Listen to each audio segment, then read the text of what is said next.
Hallelujah, glory to God. This is Evangelist Mocho in the desert Sahel of Fulani. So I'm here to bring report of what God has done in this 4 days program that we have here with the Fulani people. You see that they came all the way from Ghana, Burkina Faso, Benin Republic, Nigeria. We gathered them here, feed them, and also give them the gospel of nothing but Jesus Christ. We tell them Jesus is Lord, is the Savior, is the Word of God, is the Spirit of God. Bring the buzu, those yellow ones that are merciless. God really use His word, the word of His grace. Ó yà yín náà lẹ́nu eléyìí mo fi kí yín káàbọ̀ lábala lérèfé ojú fèrèsé láti yọjú ṣùgbọ́n ibi ìtẹ́jú kò sí fèrèsé ń bẹ̀ ẹ rí i tán láwọn ń preach fún àwọn wàásù fún wọn ti ẹ̀ dárúkọ àwọn kan ń bẹ̀ wọ́n láwọn yẹ́lò nù àwọn Fúlàní yẹ́lò wọ́n ní pé àbáwọn náà ń pè ń bòròrò tán ni wọn láàánú aláìláàánú ni wọ́n sáà ni wọ́n ń wàásù fún wọn kọ́lọ́ ń jẹ́ kán ẹ sábà sọ fún wọn kán yé pààyàn kiri mọ́ gbogbo ayé ló ti mọ̀ wọ́n kán yé rán wọn ṣe ìṣù bóyá tán bá gba Kristi sínú ayé wọn bóyá nǹkan ò yí padà kán má wàá gbé inú líle àti gbogbo jàgídíjàgan wọn wọnú Kristi o yọ́ọ̀yà kò ní yẹ́ eléyìí la fi bẹ̀rẹ̀ ọ̀pọ̀lọpọ̀ àwọn ìròyìn táwọn á fún yín lónìí ó lọ nípa ọ̀rọ̀ ẹ̀sìn ẹ jẹ́ akóhùnbí ẹ jẹ́ adọ́dọ̀ Gumi náà ń sọ nǹkan kan mo ní ṣé Gumi sì lè jáde kó sùn mọ́ ṣèpẹ̀ fún àwọn Boko Haram bẹ́ẹ̀ bá mo yẹ tán náà pa lónìí ẹ bá ìròyìn ẹnu àkójọpọ̀ ìròyìn àní sọ́ńbì ó ń gbẹnu lé ó ń wo 100 lọ́ọ̀kan báyìí ni níye tán náà pamọ́júmọ́ Friday/Saturday gómìnà wọn náà ó sọ̀rọ̀ ṣùgbọ́n ẹ jẹ́ àkọ́kọ́ gbọ́rọ̀ lẹ́nu Gumi èmi ò mọ̀ pé ó sì lè lẹ́nu láti mọ̀ ṣìpẹ̀ wípé kó tún mọ̀ béèrè owó pé kán mọ̀ pa àwọn bandits mọ̀ pé kán settle it peacefully ni bọ́bọ́ ìmọ̀ sí èrè gan o. Alone without religion. Religion is the most potent weapon that can take care of all the insecurity we have. So I'm calling on the federal government and the state government to collaborate with this Jama'ah and see that we go into the bush and forest and make sure we civilize and Islamicize these people that are causing a lot of insecurity in this country. We are committed to fostering peaceful coexistence and anchored on Islamic principle of justice and mutual respect. I'd like to also deliver a very short message from Mr. President Bola Ahmed Tinubu. He also believed that the leadership of Jama'atul Izalatul Bid'ah wa Iqamatis Sunnah under the able leadership of Sheikh Balalau is working closely with all the relevant government agencies in ensuring peace. Wèrè paraku ní ẹni bọ́m̀bẹ̀ ẹ fẹ́ go into the bush to Islamize to Instapirize to ẹ kò sì ní jùṣe fún Gumi kí ló dé tó yẹ káwọn DSS mójútó rèé o gbogbo àwọn nǹkan tá a ní kán ó fẹ́ lọ sínú bush sóun wá jẹ́ òun ló lè kógùjá lórí àwọn bandit ó fẹ́ rè mọ́ bọ́n sọ̀rọ̀ kò ní ìdí kó dúró de gọ́ọ̀mẹ̀ntì kó wọnú gbó lọ kó rè preach kó rè ṣe wáàsí fún ọ́n bẹ́ẹ̀ wáàsí ìta gbangba nínú gbó Sambisa kò jù bá náà lọ kí ló ń dúró de gọ́ọ̀mẹ̀ntì fún àwọn náà ń kọ̀wé àwọn náà ń sọ̀rọ̀ lórí peace ń tẹ́ fọwọ́ yín fà sínú Nàìjíríà tẹ́ ẹ̀ jẹ́ kí Nàìjíríà rojú ráàyè mo rò pé ó ti tásìkò báyìí ó yẹ kán gbé òun gan. Meanwhile Sowore ní DSS ń lé kiri ẹ bá pàdé inú àkójọpọ̀ ròyìn lónìí kí ló dé tán fi ń lé Sowore kiri àwọn ọmọ Nàìjíríà wọ́n ti ń ta sí wọn látàánà tí ròyìn ti jáde àtàlẹ́ àná ó léètì kó tó jáde àbágbé lánàá wípé àwọn Boko Haram àwọn bandits lórí TikTok wọ́n ń soríṣiríṣi kiri ó ṣe wá jẹ́ àkáǹtì Sowore lórí X lẹ́ni kí Twitter rè yọ former Twitter kan rè yọ dànù ẹ jẹ́ kó ń bẹ́ẹ̀ a ti sọ pé a sọ púpọ̀ lọ́rọ̀ lónìí lórí ọ̀rọ̀ ẹ̀sìn ní Sunday ẹ jẹ́ lọ́nù ilé tí ó mọ̀ tẹ̀lé.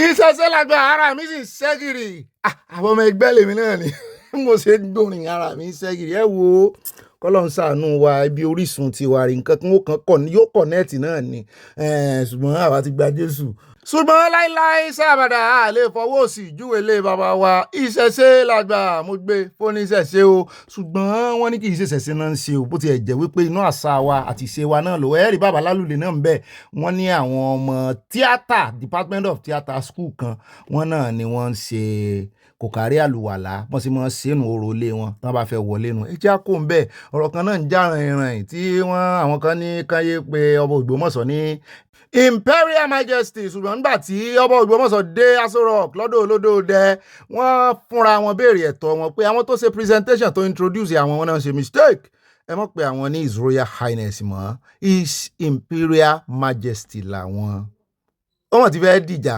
nígboro ayé lọ́yọ̀ọ́. And a note of correction is His Imperial Majesty, not His Royal Highness. Ó náà lẹ ti gbọ́ lẹ́nu wọn yẹn pé bẹ́ẹ̀ bá ṣe mistake tẹ́ ẹ̀ fáwọn lẹ́tọ̀ọ́ àwọn ó béèrè fún wọn ní Imperial Majesty làwọn o ṣùgbọ́n àwọn kan wọ́n bá wọn fa oyewuye. Ọ̀kan wá ẹjẹ́ àtúndé ṣọ́ọ̀ṣì míì o níbi tí pásítọ̀ kan tó ti bọ́ sórí ẹ̀rọ ayélujára ó ní I want to work on the air ní pásítọ̀ ò tún lè lé ìwọ Ọlọ́run ṣàánú ẹ̀wò ó ti ń work on the air kò fọwọ́ rẹ̀ hàn wá o kò fàwọn àwọn tó bóyá gbé òkè ní bóyá fọwọ́ mọ́gìrì ni o ó wá gbẹ́sẹ̀ lẹ́kàn wọ́n ṣẹ̀ wà páànù fídíò lọ sókè ẹ̀rí pẹ́lẹ́tàn làwọn ará bí wọ́n sì ròyìn ṣọ́ọ̀ṣì rẹ̀ wọ́n lérò pọ̀ ń bẹ́ẹ̀ kó ti work on the air náà nù o aláwọ̀ onímọ̀ nà òfìkẹ́ jẹ́ àkóhùn bẹ́ẹ̀ jẹ́ àgbà ṣọ́ọ̀ṣì míì lọ ẹ mọ arákùnrin yìí náà aláwàdà kò bá wàdà wà lọ́tẹ̀ yìí o ẹ jẹ́ àgbọ̀n tó fẹ́ sọ ẹ̀yìn àwọn mẹ̀kúnnù ló wà. And as you vote for who? I don't understand you people. We decided to destroy ourselves. People know that this country, for that things are worse and bad to the government of Tinubu. And you are still here. Yeah. I don't understand. I saw one man before that's standing for the government of Onaba. Anyways, àwọn ọmọ Yorùbá náà ti ń fún gbàgbó wọn làwọn ò ní gbà kó ba orúkọ olódòdẹ jẹ́ wípé ó ṣe dáadáa kò ṣe dáadáa ẹ dúró de táìmù yìí mo ní wọ́n ti wá ṣe nǹkan báyìí ọ̀rọ̀ tribe gan ti wá dá nǹkan lẹ̀ báyìí gbogbo Yorùbá ló fẹ́ gbèsè yín olódòdẹ ó ṣe dáa kò ṣe dáa nígbà tí Buhari ṣe tiẹ̀ ṣe é jáde sọ̀rọ̀ báyìí n tó gba ẹnu àwọn èèyàn kan nìyẹn ní ìsìn ibi sì ń pa wọn wọ́n sì tún bára wọn jà eléyìí lágbára ọ̀ bẹ́ẹ̀ náà ni wọ́n ní ẹ̀yìn òbí ló wà mo ní òbí tára rẹ̀ ò yá tó ti gba excuse tó ti gba leave pòun fẹ́rẹ̀ ìtọ́jú ara àwọn èèyàn náà ti ń kí 9-10 wọn ló tiẹ̀ ṣe dáadáa pé tóun náà bá dọjọ́ kan tó dórí àga àlééfà wọ́n ní yóò mọ̀ sòótọ́ bí tí bá ń lọ tiẹ̀ pé bí nǹkan bá sì ṣe yóò mọ̀ jẹ́ káwọn mọ̀ wọ́n wí iṣẹ́ well rẹ́nà ọmọ kìrìtà àti ẹ̀mọ̀ pé ó lè kí òun náà kí ṣùgbọ́n kò ní tó ń ṣe kò lò síríọ̀sì àwọn èèyàn wá ń dọdẹ rẹ̀ wọ́n láwọn ó wò bóyá ìlú òyìnbó lóun náà ti rè gbàtọ́jú àbí yóò dúró Nàìjíríà mo ní ẹjẹ́ àmọ́ wò ó. Ó dá níbẹ̀ yẹn já dákàndé ọ̀dọ̀ Ibrahim Shatta lórí news tó jáde lánàá wípé ọmọ rẹ̀ kan ṣaláìsí ó ti wá jáde ó ti clarify ọ̀rọ̀ yìí o ó ní ọmọ òun gangan kọ́ ló ṣaláìsí o ó ní ìkànnú àwọn ọmọ àfẹnupè òun ni kì í ṣe ọmọ tó jáde látara òun wípé òun nídìí láti jáde bó ti ẹ̀ jẹ́ wípé kò sí òbí tó wíṣì pé kò ń fojú sunkún ọmọ òun sì bá àwọn tí wọ́n lọ́mọ náà kẹ́dùn òun mọ ọmọ náà dáadáa agbègbè òun lọ́mọ àyíká òun ni ọmọ náà wà tó sì jẹ́ kó gba ayé ló máa ń pè ní ọmọ òun ṣùgbọ́n kì í sóun nìkan ni wọ́n máa ń pè ní ọmọ àfẹnufètèpè àfẹnujẹ́ ó lóun nírú wọn tó pọ̀ láyìíká àwọn nǹkan ọmọ mọ́ra jẹ́ kí ọmọdé wá sọ́dọ̀ mi nítorí irú wọn ní ìjọba Ọlọ́run ó ní bí Jésù ṣe sọ lòun náà ṣe ń tẹ̀lé ó ní ṣùgbọ́n ọmọ mẹ́ta tó tara àwọn jáde nǹkan kan ò ṣe wọ́n o ó ní òun ní láti clarify kí n táwọn èèyàn ń wí èmi rò bẹ́ẹ̀ ni o pé n táwọn èèyàn ń wí tóró náà ń pè mọ́ bàbá ọmọ sì wà ìyá ọmọ sì wà ìyẹn ọmọ tó kú kó mọ̀ rí ìṣẹ̀lẹ̀ sẹ́ni ẹlẹ́ni ó yà fọgbọ́n sí ẹ jẹ́ á gbọ́ díẹ̀ nínú ọ̀rọ̀ rẹ̀.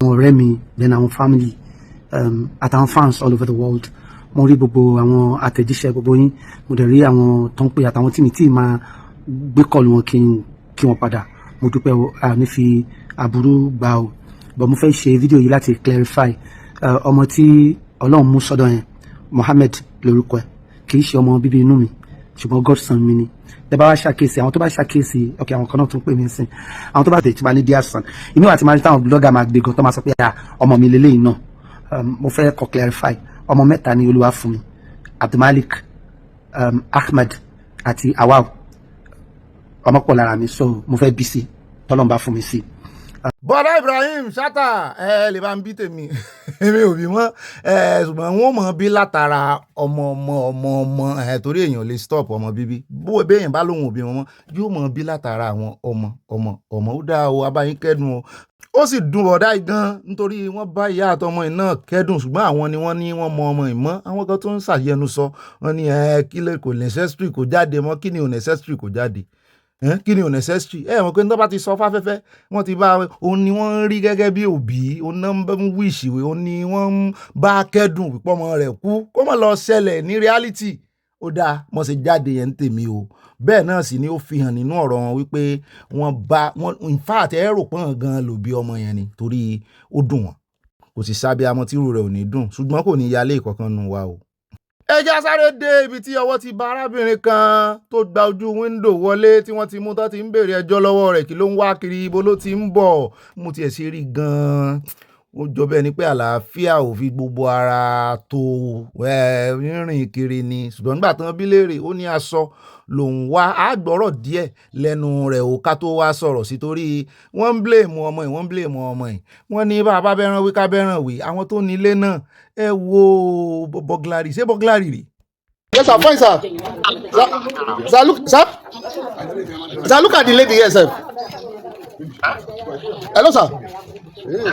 Sir, I'm there now. I'm just interviewing the lady. Sir, look at, sir, can you see her, sir?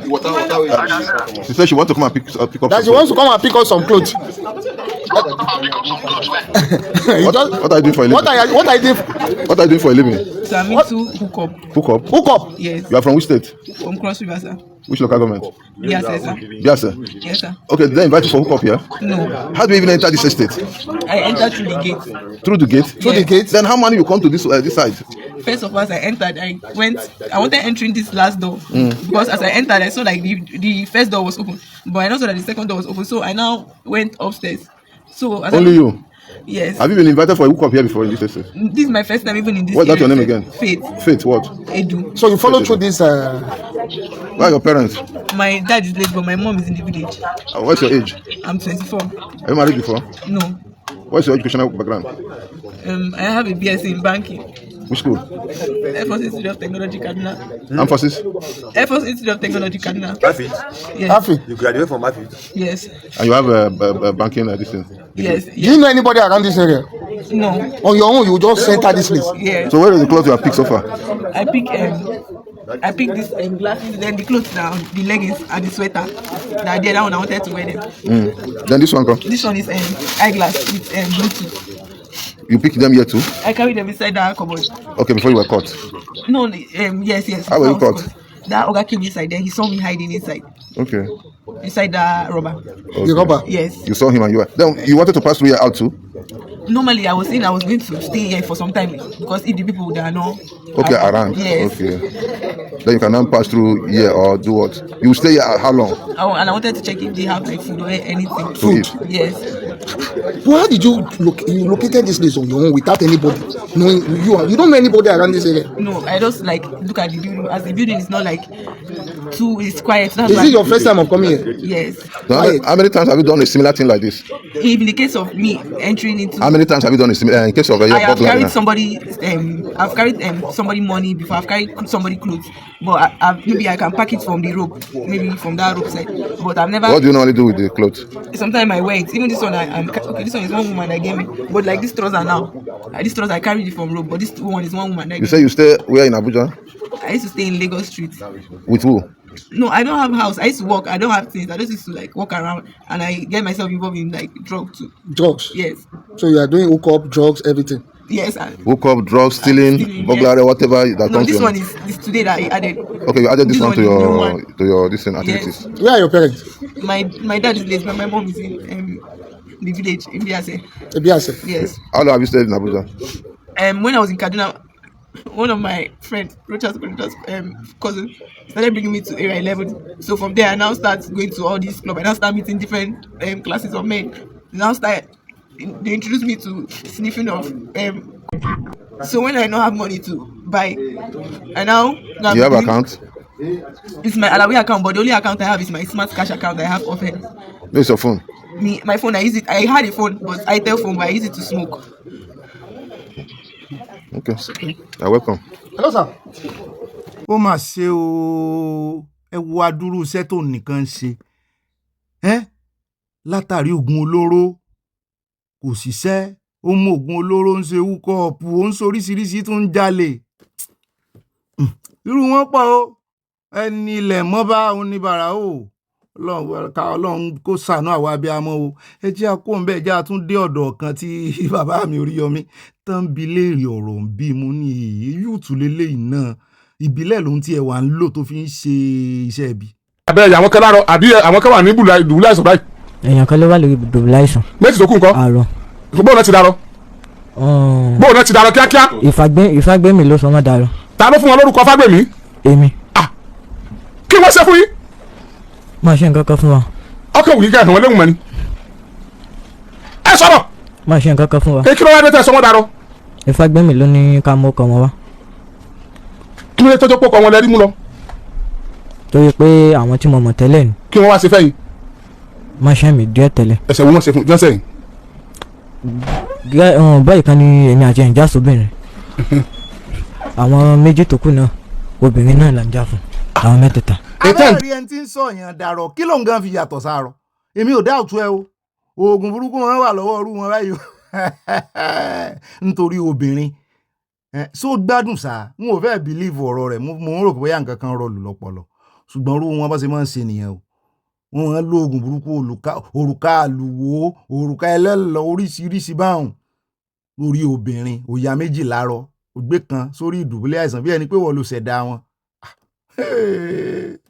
Nàìjíríà oríṣiríṣi àìrìn jìnnà láì rábùkẹ́ ọ̀kẹ́rẹ́ o.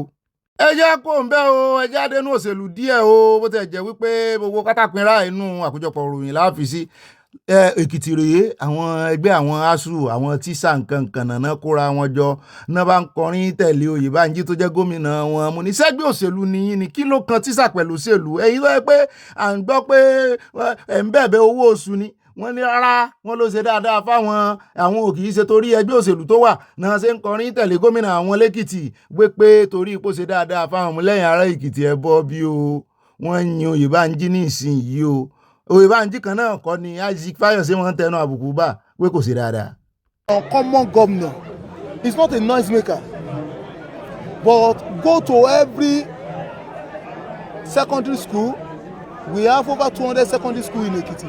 Go to every school, you will see the touch of Ekiti State. An average secondary school teacher could make in the life of his students, in the life of the society, then you need not to dare us. What God has done in the Ekiti State has performed tremendously well. This is where ASUUs have come together to endorse him for second term. And then we pray it shall be so in Jesus' name. We know you have been married and married and married and married. But today, this marriage has come to stay. Drama àwàdà comedy skit ló ṣẹlẹ̀ nígbà tí Two-Face tó ń ṣe traditional wedding rẹ̀ níbi tí bàbá ìyàwó ti sọ wípé a ti mọ̀ pé o ti marry King Solomon of our time ó ní marry mọ́ lẹ́yìn eléyìí o àdúrà náà ti ń yọ̀rọ̀ sí o.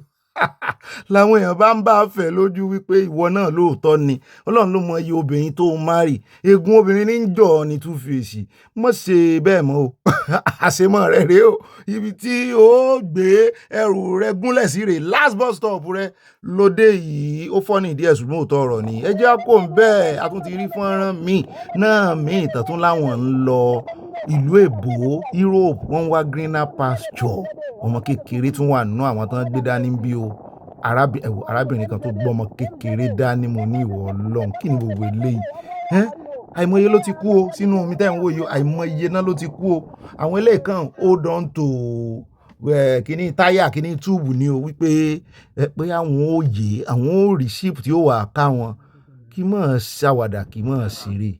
Ó dá ẹjẹ́ àpò mẹ́wọ́ ẹjẹ́ wá dé ọ̀dọ̀ Naira Marley àti Sam Larry lórí stage ní o níbi tí ìṣẹ̀lẹ̀ àràgbá yamuyamu tèmi ti ń retí pé yóò ṣẹlẹ̀ mo ti ń retí pé lọ́jọ́ kan yóò ṣẹlẹ̀ wípé báwọn èèyàn ṣe fẹ́ràn Mohbad tó wọ́n gbéná wojú Naira Marley lọ́jọ́ kan ó sì ṣẹlẹ̀ ó ń kọrin lórí stage ní nìkan nú àwọn olólùfẹ́ tó fẹ́ràn Mohbad nígbà tó wà láyé póun ò ní gbàṣẹ ní tí ó bá fà tó bá máa ṣẹlẹ̀ kó ṣẹlẹ̀ òun ó bá wọ̀dì mú bóyá ó mú nǹkan dání tó fẹ́ gùn ní àmọ̀ ṣùgbọ́n wọ́n ní nítorí Mohbad ni àwọn àmọ́ bóyá ọlọ́pàá ti arrest ẹ o bóyá nǹkan kan o ṣùgbọ́n èmi mọ̀ wípé àwọn èèyàn rẹ̀ ro Sam Larry inú ẹ̀sìn mọ̀ pé lẹ́nu ọjọ́ mẹ́ta yìí náà ń lọ káàkiri mo ti rí tóun àti Burna Boy àti VDM àtàwọn kan tán kóra wọn jọ tán náà wọ́n ń ṣe rẹ́kọ́ọ̀dù jáde wọ́n fẹ́ gbìyànjú padà síta ọ̀rọ̀ ò tí ì níyànjú tán o ó dìgbà tá a bá rí justice fún Mohbad ó gbélé ìtàn ṣe wọ́n ń ṣe drama ni o àwọn èèyàn ní wọn nú gan. àwọn sáà ti bọ́ ta kú òun bẹ́ẹ̀ ìgbà tá a bòde àwọn eléyìí la tún bá ń ta ibi tí ọlọ́pàá tó tún ti yín àyájì kan nú àwọn dẹ́rẹ́bà nítorí 200 naira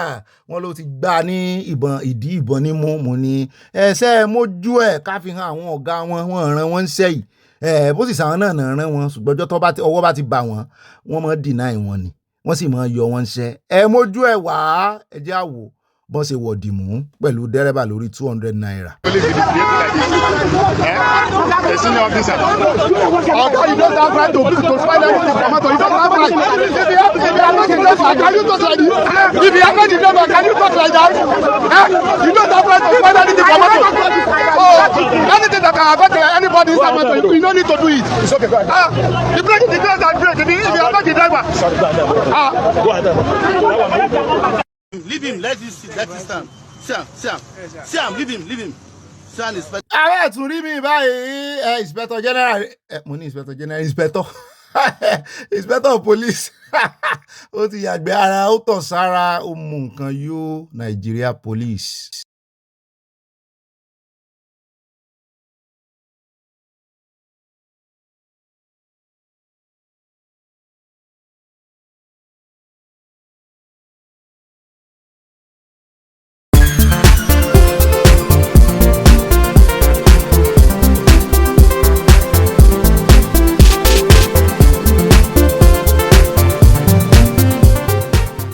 Óyá mo tún gbé tuntun dé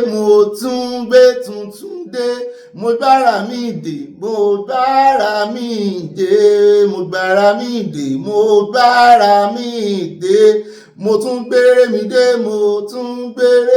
dé óyá mo tún gbére mi dé èmi Aládùkẹ́ dé wá abo olóde fẹ́ lójú óyá èmi bàbá Aládùkẹ́ dé wá bọ́bí kémi ṣàmàdùn wọn nínú èmi Aládùkẹ́ dé wá abo olóde fẹ́ ló bàbá onílé ọ̀kan kan bàbá onílé ọ̀kan màmá onílé ọ̀kan màmá onílé ọ̀kan kan bàbá onírìkìsí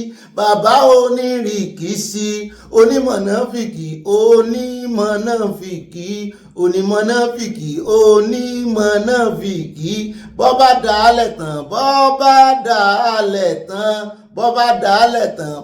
bá dálẹ̀ tán aya gbalẹ̀kùn mọ́rí òye aya gbalẹ̀kùn mọ́rí wọ́n ní ẹni ọba ṣoore fún tónítọ̀hún ò mọ̀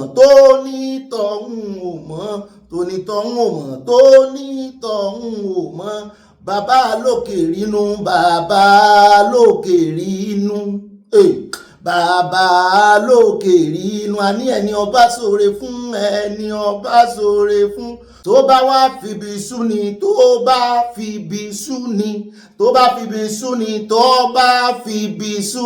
ọlọ́run ní ọmọ ṣèdájọ́ wa ọlọ́run ní ọmọ ṣèdá ẹ bá ń gbé òkè ọlọ́run ní ọmọ ṣèdájọ́ irú wọn ọlọ́run ní ọmọ ṣèdájọ́ bóre bá wá dìbì wọn gbọ́ bóre bá wá dìbì ìpàdé dọ̀hún ọ̀rẹ́ wa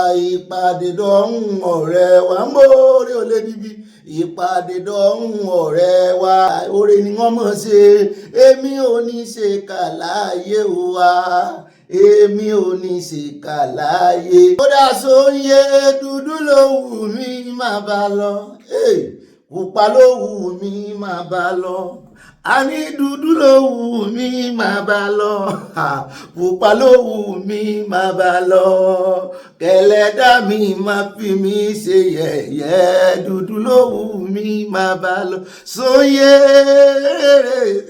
ọba rin èrèkèrèké ọba rin wọ́n ní igi owó ń so ní Ìlọrin wa igi owó ń so ní Ìlọrin wa lọ́dọọdún làwa ń gàràfà igi owó ń so ní Ìlọrin wa sóyè igi owó ń so ní Ìlọrin wa igi owó ń so ní Ìlọrin wa lọ́dọọdún làwa ń gàràfà igi owó ń so ní Ìlọrin wa.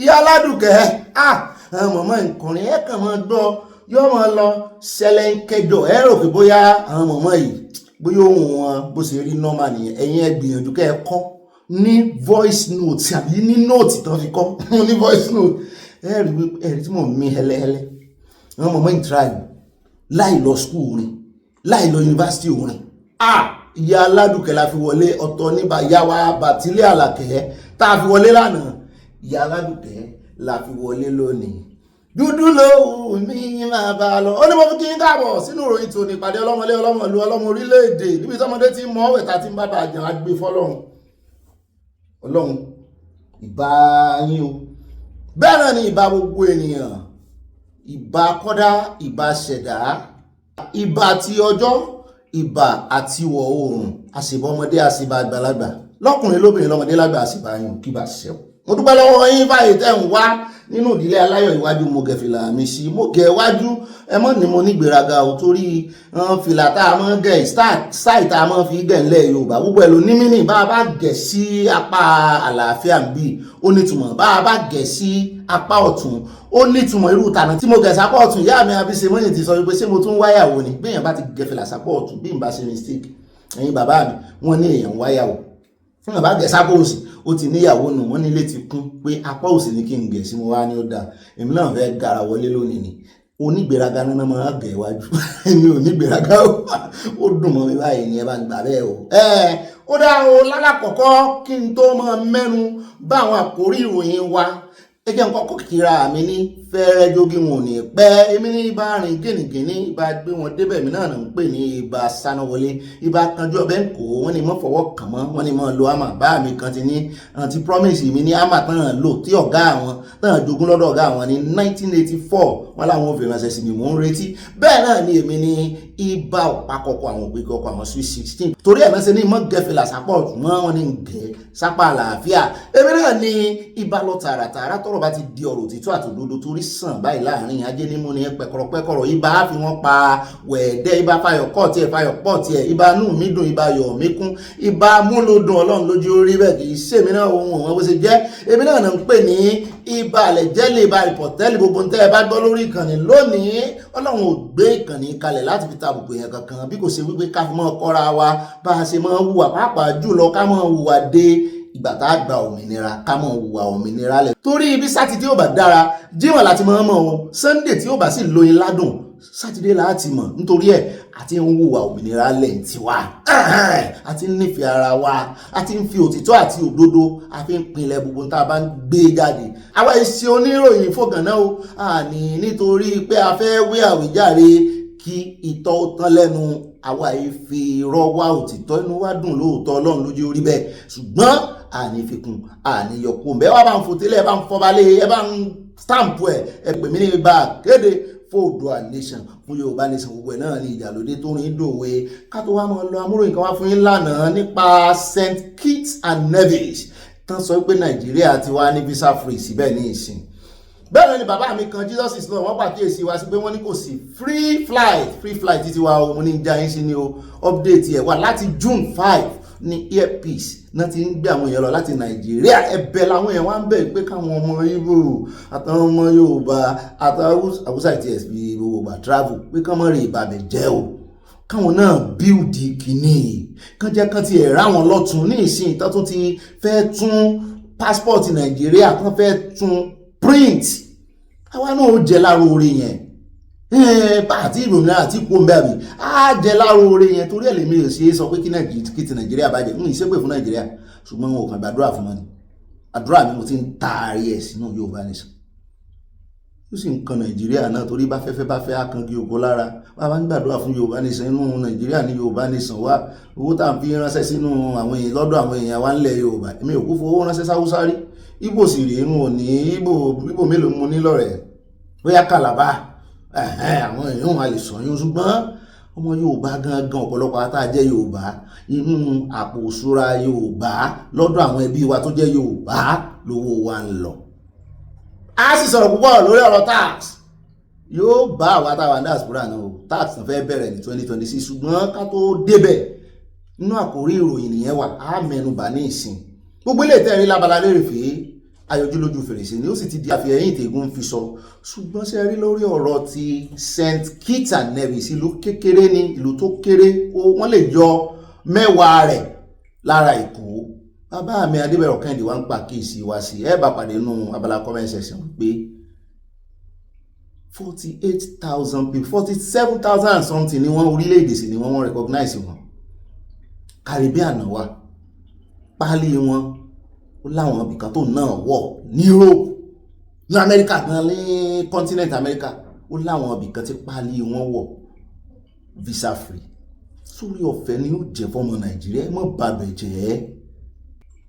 bàbẹ̀ jẹ́ kíjọba Nàìjíríà náà sì gbìyànjú kan náà ṣe àmúyẹ gbogbo àwọn tó bá fẹ́ máa lọ ọbẹ̀ òní pa ọlá pa bí ẹkún àpọ̀kọ̀jẹ́ ó ti tó gẹ́ Nàìjíríà náà ní lọ́wọ́ ẹwọ́ ń tà fi hàn yìí ní South Africa lánàá bàbá yẹn ó gbèjà ara rẹ̀ ní o bàbá kan náà ti wá já wa sí wọ́n tiẹ̀ láwọn fẹ́ fi fọ́nrán ránṣẹ́ sí a nídìí èyí tí mo fẹ́ fàyọ lórí ọ̀rọ̀ bàbá wa Adébẹ̀rọ̀ ni wípé wọ́n ní tó mú St. Kitts and Nevis 48,000 wọ́n tí ìtò bẹ́ẹ̀ 47,000 something wọ́n gbẹ́nu lé 48,000 people ní population wọn a lè yọ 6-7 wọn nínú Èkó jù bẹ́ẹ̀ lọ gan mọ́ yé Èkó ni mo ti ẹ̀ ní 6-7 kí ni mo ń sọ tí ó ayá ní ọ̀gá mi ìsọkúsọ rẹ̀ ń sọ lẹ́nu mo lẹ́mí àyá ó ní ẹ̀mọ́ obìnrin òun ti sọ náà ẹgbà bẹ́ẹ̀ ó ní 17.2 million people ló wà lẹ́kọ̀ọ́ mo ní lóòótọ́ ó ní bẹ́ẹ̀ ni ó ní 48,000 mélòó lẹ́fẹ́ yọ nú ẹ̀ tẹ́ ń dárúkọ 6-7 mo ní 48,000 mélòó láyé ọ̀nù 17 point something people yóò pọ̀ o in fact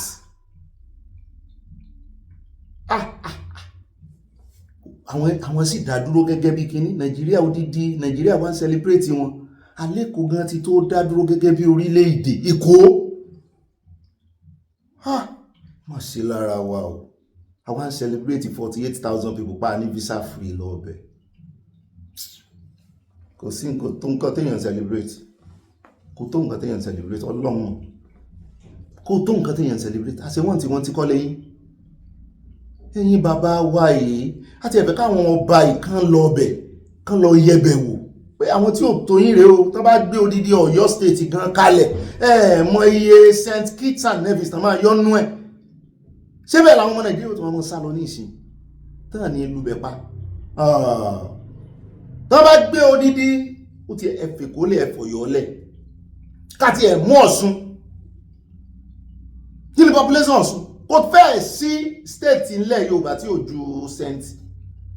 Kitts and Nevis lọ kí ló wá ń dẹ̀yìn bàbá ìdúró kí ní bá ìlẹ́rù wọn tí ò tó yín náà dá dúró tán tí ẹ̀ ní tẹ́ ẹ ní àfomi orí omi náà wà kí ló wá ń dẹ̀yìn dúró yín bàbá ìyẹ́ ẹ̀ sì ṣe rìsáàtì yín dáadáa gbogbo yín bá fẹ́nu kò tẹ́ ní tẹ́ ẹ fẹ́ nìyẹn kò sí nǹkan kan tó lè dá dúró ẹ̀yin ọba ó dáa ẹ má jà pẹ́jù mẹ́bẹ́ náà ní gbogbo ẹ̀yin tẹ́ ń béèrè fún nọ́mbà mi ọ̀pọ̀lọpọ̀ ní nọ́mbà wọ́n tún ń ṣàròyé wípé mi ò kì í dá messages òótọ́ ni mi ò dá mi ò tiẹ̀ lórí WhatsApp mọ́ nítorí wọ́n ti pè mí lórúkọ wọ́n ti ní ìgbéraga ti gùn mí ẹ wò ẹni tó bá ṣàyè tọrọ mi ẹ má bínú làkàkà lórí níùsì bí ìbá ṣe iṣẹ́ tó jẹ́ wípé iṣẹ́ tí mo fẹ́ràn ni iṣẹ́ tó lè jí mi lójú oorun pẹ́ẹ́pẹ́ ó yá wá máa ka news tí wọ́n sì dìde wọn ò ní fomi bọ́jú tí wọ́n fi máa kà á Ọlọ́run ṣe ń rọrùn fún mi ṣùgbọ́n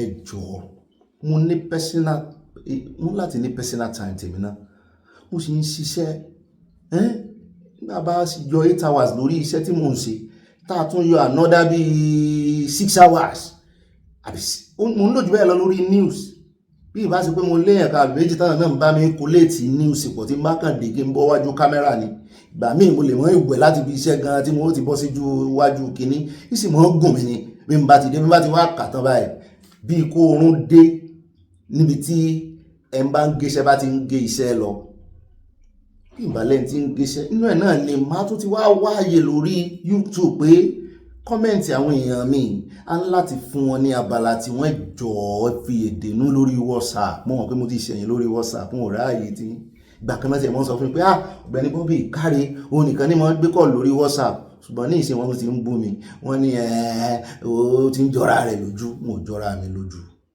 I need time for myself ìwọ̀nba time tí mo ní fúnra mi náà táàtún fi iṣẹ́ ìlú òyìnbó yìí máa ṣe kíni táàtún fi prepare fọjọ́ kejì a ní ìdí oorun láàrin ẹ̀ ẹ̀jọ̀ ṣùgbọ́n wọ́n tún wá wáyé ní ti ń bá kó sí 30 minutes every Sunday ní aago bíi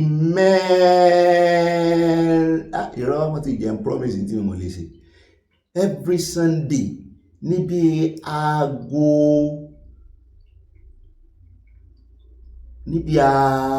wọ́n ti jí l'Amẹ́ríkà mú ń wo aago tán ti jí l'Amẹ́ríkà náà ni o ká fi sí rọ̀lẹ́ níbi aago 7 Nàìjíríà ẹjọ́ bó ṣe 30 minutes tẹ́ bá fẹ́ sẹ́ndì kan ẹ rí lónìí mo lo WhatsApp line mi every Sunday nìkan ní ọ̀sẹ̀ láàrin 30 minutes ẹni tó bá fẹ́ sẹ́ndì fọ́nrán sí mi tó bá fẹ́ sẹ́ndì voice note ẹni tó bá sì fẹ́ pé ẹjọ́ kò gbọdọ̀ ju 1 minute to ó ti 1 minute torí ọ̀pọ̀lọpọ̀ èèyàn ló ń complain ẹjọ́ ọjọ́ Sunday aago 7 gbogbo time tẹ́yìn bá ń lò ní ọ̀dọ̀ yín aago 7 alẹ́ Nigerian time àmọ́ ní 30 minutes 7 to 7:30 ẹ̀rì lójú àgbàgbé ó dáa o ká mọ́ dé lọ pẹ̀lú ká mọ́ gbogbo lọlé olóró àyánísẹ́mi náà ni mo wá important tó yóò ṣe láàrin àwọn tèmi Ọlọ́run jẹ́ wà important wọn náà sì wà important sí mi alákọ̀ọ́kọ́ náà àkórí ìròyìn tiwa lónìí ẹ jẹ́ á dé ibo láti mú ná ẹ jẹ́ á ti bí pẹlẹbẹ ká fi mọ́ọ̀lẹ̀ jẹ lórí àkórí ìròyìn ẹ jẹ́ á dé ọ̀dọ̀ ọmọlẹ́gbẹ̀mọ aṣòfin kan níbi tó ti ń paláriwo wípé bọ́lúdé àwọn ò bá fi parí 23 of this month on the 23rd náà máa parí ọlúdé wọn ẹ̀mọ̀ kan wà ní recession ilé ìgbìmọ̀ aṣòfin Green Chamber House of Rep bọ́lúdé àwọn ò fi parí wọ́n ní arákùnrin kan tó yàgbẹ́ sàn lára pé ara àwọn ní só ti ń rún o tó wá sọ ní àárín àwọn ọmọ Nàìjíríà publicly wípé àwọn máa gbowó kàn tó gba àbádòfin tàbí petition wọlé ní constituency àwọn bóníye táwọn máa gbà pé yóò fojú ohun iná tax force o àwọn ò ní gbà o níbẹ̀ náà ló tún ti mú ẹnu sórí ọ̀rọ̀ ti Ọ̀ṣun State pé ìjọba àpapọ̀ ò release allocation à ń gbé bọ̀ lónìí náà ni kò ní dọ̀la bá wá kó ń bẹ̀ tán á lọ tààràtààrà sí Borno wọn tó ti àtáàkì Borno mo kọ́kọ́ fẹ́ gbójú kó ń bẹ̀ ni ṣùgbọ́n inú Nàìjíríà náà ló wà àwọn tó sì ń àtáàkì wọn dúró sójú kan wọn náà migrate lọ́tún lósì ni wọn wọlé Yorùbá náà wọn ní another 58 people náà pamọ́júmọ́ ànámọ́ni another 50 àbí níjẹta ló ṣẹlẹ̀ irọ́ alẹ́ àná another 58 people wọ́n ní sójà márùn náà wà ń bẹ́ẹ̀ 58 plus 5 ó jẹ́ 63 ní Borno bó ṣe ṣẹlẹ̀ àmúbọ̀ wà fún yín sáàdọ̀ olóró náà lò ṣébọn iná náà lò kí ló dé tán pa àyàn tó báyìí àwọn ológun náà bá ta wá ń pẹ́pẹ́ wọ́n ní ẹ wá ìròyìn yẹn kò tí ì pé ìdajì ìròyìn ni àwọn náà pa wọ́n mélòó lẹ panú wọn náà gbìyànjú àwọn pa 30 ọgbọ̀n nú wọn mọ̀ ní gbogbo ẹ̀ náà láàpọ̀ láàmú wá iléeṣẹ́ ológun sọ̀rọ̀ wọn láwọn ò ní mọ̀ pẹ́ káwọn tó mọ̀ sọ̀rọ̀ mọ́ ta ló wá ràn wọ́n lọ́wọ́ wọn ní ọpẹ́lọpẹ́ àwọn iléeṣẹ́ ológun orí òfurufú wọn nígbà tán ti pa àwọn èèyàn yẹn tán wá ń sá lọ náà bá ránṣẹ́ pé àwọn bá kọ̀ à ń bọ̀ ń bẹ́ẹ̀ náà àkójọpọ̀ ròyìn eléyìí ní agbára o ṣùgbọ́n nígbà tá a wá kó ń bẹ̀ tán náà bá tún ránṣẹ́ pé wá ní Katsina wọ́n ní sáà tún ti gbọ́n tó ṣẹlẹ̀ ní Katsina mo ní kí ló tún ṣẹlẹ̀ wọ́n náà tún pa àyàn mí ìnáwó mélòó náà tún pa wọ́n kàn ń pa yín ṣeré sáà bandits náà ni wọ́n láwọn náà ni o àwọn agbésùmọ̀mí wọ́n ní bíi 7 náà tán tún pa wọ́n láwọn ilé tí ẹ gbìyànjú àwọn community vigilante nkankan wọ́n ní wọ́n gbé mọ́tò lọ wọ́n sì dojú ìbọn kọ̀ wọ́n mo ní ṣèṣe jurisdiction Buhari nù wọ́n níbẹ̀ ni ọmọ Katsina ni Daura ń tiẹ̀ wọ́n ní lẹ́yìn ìgbà tí àwọn lé wọn léré ìbọn bá wọn kan lára àwọn vigilante náà bá ń dùn wọn pé hospital yá bí tán ti ń gbé wọn lọ hospital àsáwọn ará bí ti pínra wọn sọ̀rí group by group wọ́n ti yà lẹ́kajẹ̀ka èyí tó babí wọ́n lọ́ọ́ dènà dé àwọn wọ́n ti mọ̀ bí táwọn gbà pé bẹ́ẹ̀ náà ti pa méje nú àwọn wọn lélẹ̀ lágbára wọn ní Buhari òjò tó pè tó rọ̀ lọ́jọ́ sí kò tí ì dá lóòótọ́ ó ti kó o ti filẹ̀ bóra òjò burúkú yìí òjò ẹ̀sìn náà sì ń rọ̀ sórí orí sàárè rẹ̀ ó sì ń pa àwọn aráàlú rẹ̀ tó rẹ̀yìn ilẹ̀ lúùlú burúkú tó pòjò òjò burúkú tẹ́ ẹ pèrè àwọn tẹ́ ẹ gba kọ́nakọ́ná níbi tó gírí ti lanú lẹ̀ tálàǹgbà burúkú ìfiráyè àwọn ni wọ́n tó fi ráyè wọlé sí Nàìjíríà ilẹ̀ kó bá Nàìjíríà ẹ̀yìn ni àwọn bẹ́ẹ̀ àwọn Fúlàní tó gbàbọ̀dẹ̀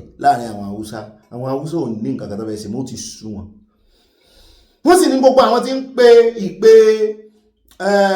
ìpè emergency tánìkan mọ̀ bọ̀ nílẹ̀ Haúsá wọ́n ní àwọn Haúsá gangan ni àwọn Fúlàní láwọn ò fẹ́ emergency bó jẹ́ pé àwọn gangan ni ọ̀dálẹ̀ gangan ni mọ̀nàfíkì àárín wọn bọ́ mẹ́ta fún ilẹ̀kùnrẹ́rẹ́ gbogbo bí ṣe ń ṣẹlẹ̀ ní ilẹ̀ Haúsá kan ní ká mọ̀ bá wọn kẹ́dùn wọn ní tán mọ̀ jẹ́ lóyún wọn. Ibi tá a ti wá kó ń bẹ́ẹ̀ náà lèèyàn kan ti ké sí apẹ́ sáà ní gbé ìròyìn òṣèlú lónìí ni mo ní àfẹ́ gbé ìròyìn òṣèlú máa ń dúró dọjọ́ ẹlẹ́yà yín ni táwọn fi ń pa wẹ̀ẹ́dẹ̀ ó ní kí n wá gbọ́ ilé náà ó lẹ́lẹ́yà ni ẹlẹ́yà wọn ni ṣé wo òṣèlú láàrin wọn ni ó lánálìsì lòun o kí n mọ́ fojú òṣèlú ohun ọ̀nà ní ga o politics àwọn politician náà ní lọ́wọ́ káàkiri orílẹ̀-èdè àgbáyé ṣùgbọ́n wọn burú tó tàwọn ti Nàìjíríà báyìí ẹ bá ti gbọ́ politician báyìí Sàtáánì Nàìjíríà ni wọ́n ní kí n wá gbọ́n tí ó ṣẹlẹ̀ mo ní ṣe wòlíì ni ọ́ ni ó ní kí n ṣe wòlíì analyst lòun ṣùgbọ́n fẹ́ forecast ó ní ẹgbẹ́ PDP ti dòkú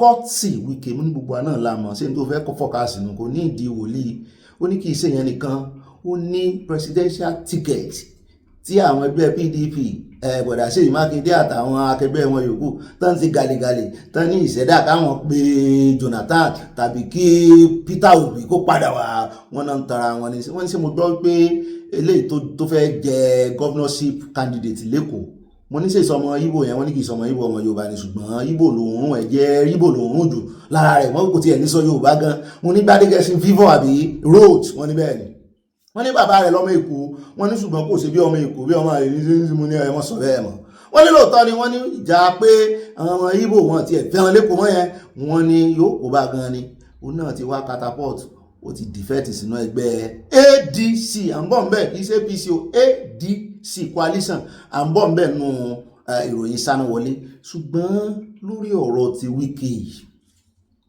wọ́n ní ẹgbẹ́ PDP wọ́n ní bí dìpátímẹ́ǹtì ẹgbẹ́ APC ni wọ́n báyìí torí Wike tó bá yá kóòtù ó pa láṣẹ wípé Wike ló lẹ́nu àwọn faction Wike ló lẹ́nu láti mú presidential candidate wọ́n ní ẹni tí ààrẹ Tinubu sì nà bólẹ̀ náà mú mo ní sí lóòótọ́ ó lọ́rọ̀ pọ̀ ń bẹ́ẹ̀ wọn àti Ṣeun náà jọ ń sọ Ṣeun Sanes ṣùgbọ́n lórí channel Ṣeun gangan náà ti ń sọ ẹ̀rí bá ń follow Ṣeun lórí channel tiẹ̀ gangan ẹ̀rí bá ń follow Ṣeun lórí channel tiẹ̀ ọmọ Yorùbá dáadáa ni ọmọ Yorùbá sáà ní Ṣeun ẹ̀rí bá ń follow ẹ̀ ń bẹ́ẹ̀ amúròyìn arákùnrin wa fún yín lẹ́kùnrẹ́rẹ́ ó fẹ́ jọ àsọtẹ́lẹ̀ ṣùgbọ́n analyst bàbá ti wá kó ń bẹ̀ tán a wà dé ọ̀dọ̀ àwọn onítàksì yìí ó ń gbilẹ̀ wọ́n ní bí ó bá fi di inú oṣù kìíní lọ́dún tí ń bọ̀ wọ́n ní kò sí èèyàn kankan Nàìjíríà tí ó lè sí báǹkì àkáǹtì mọ́ o tàbí àwọn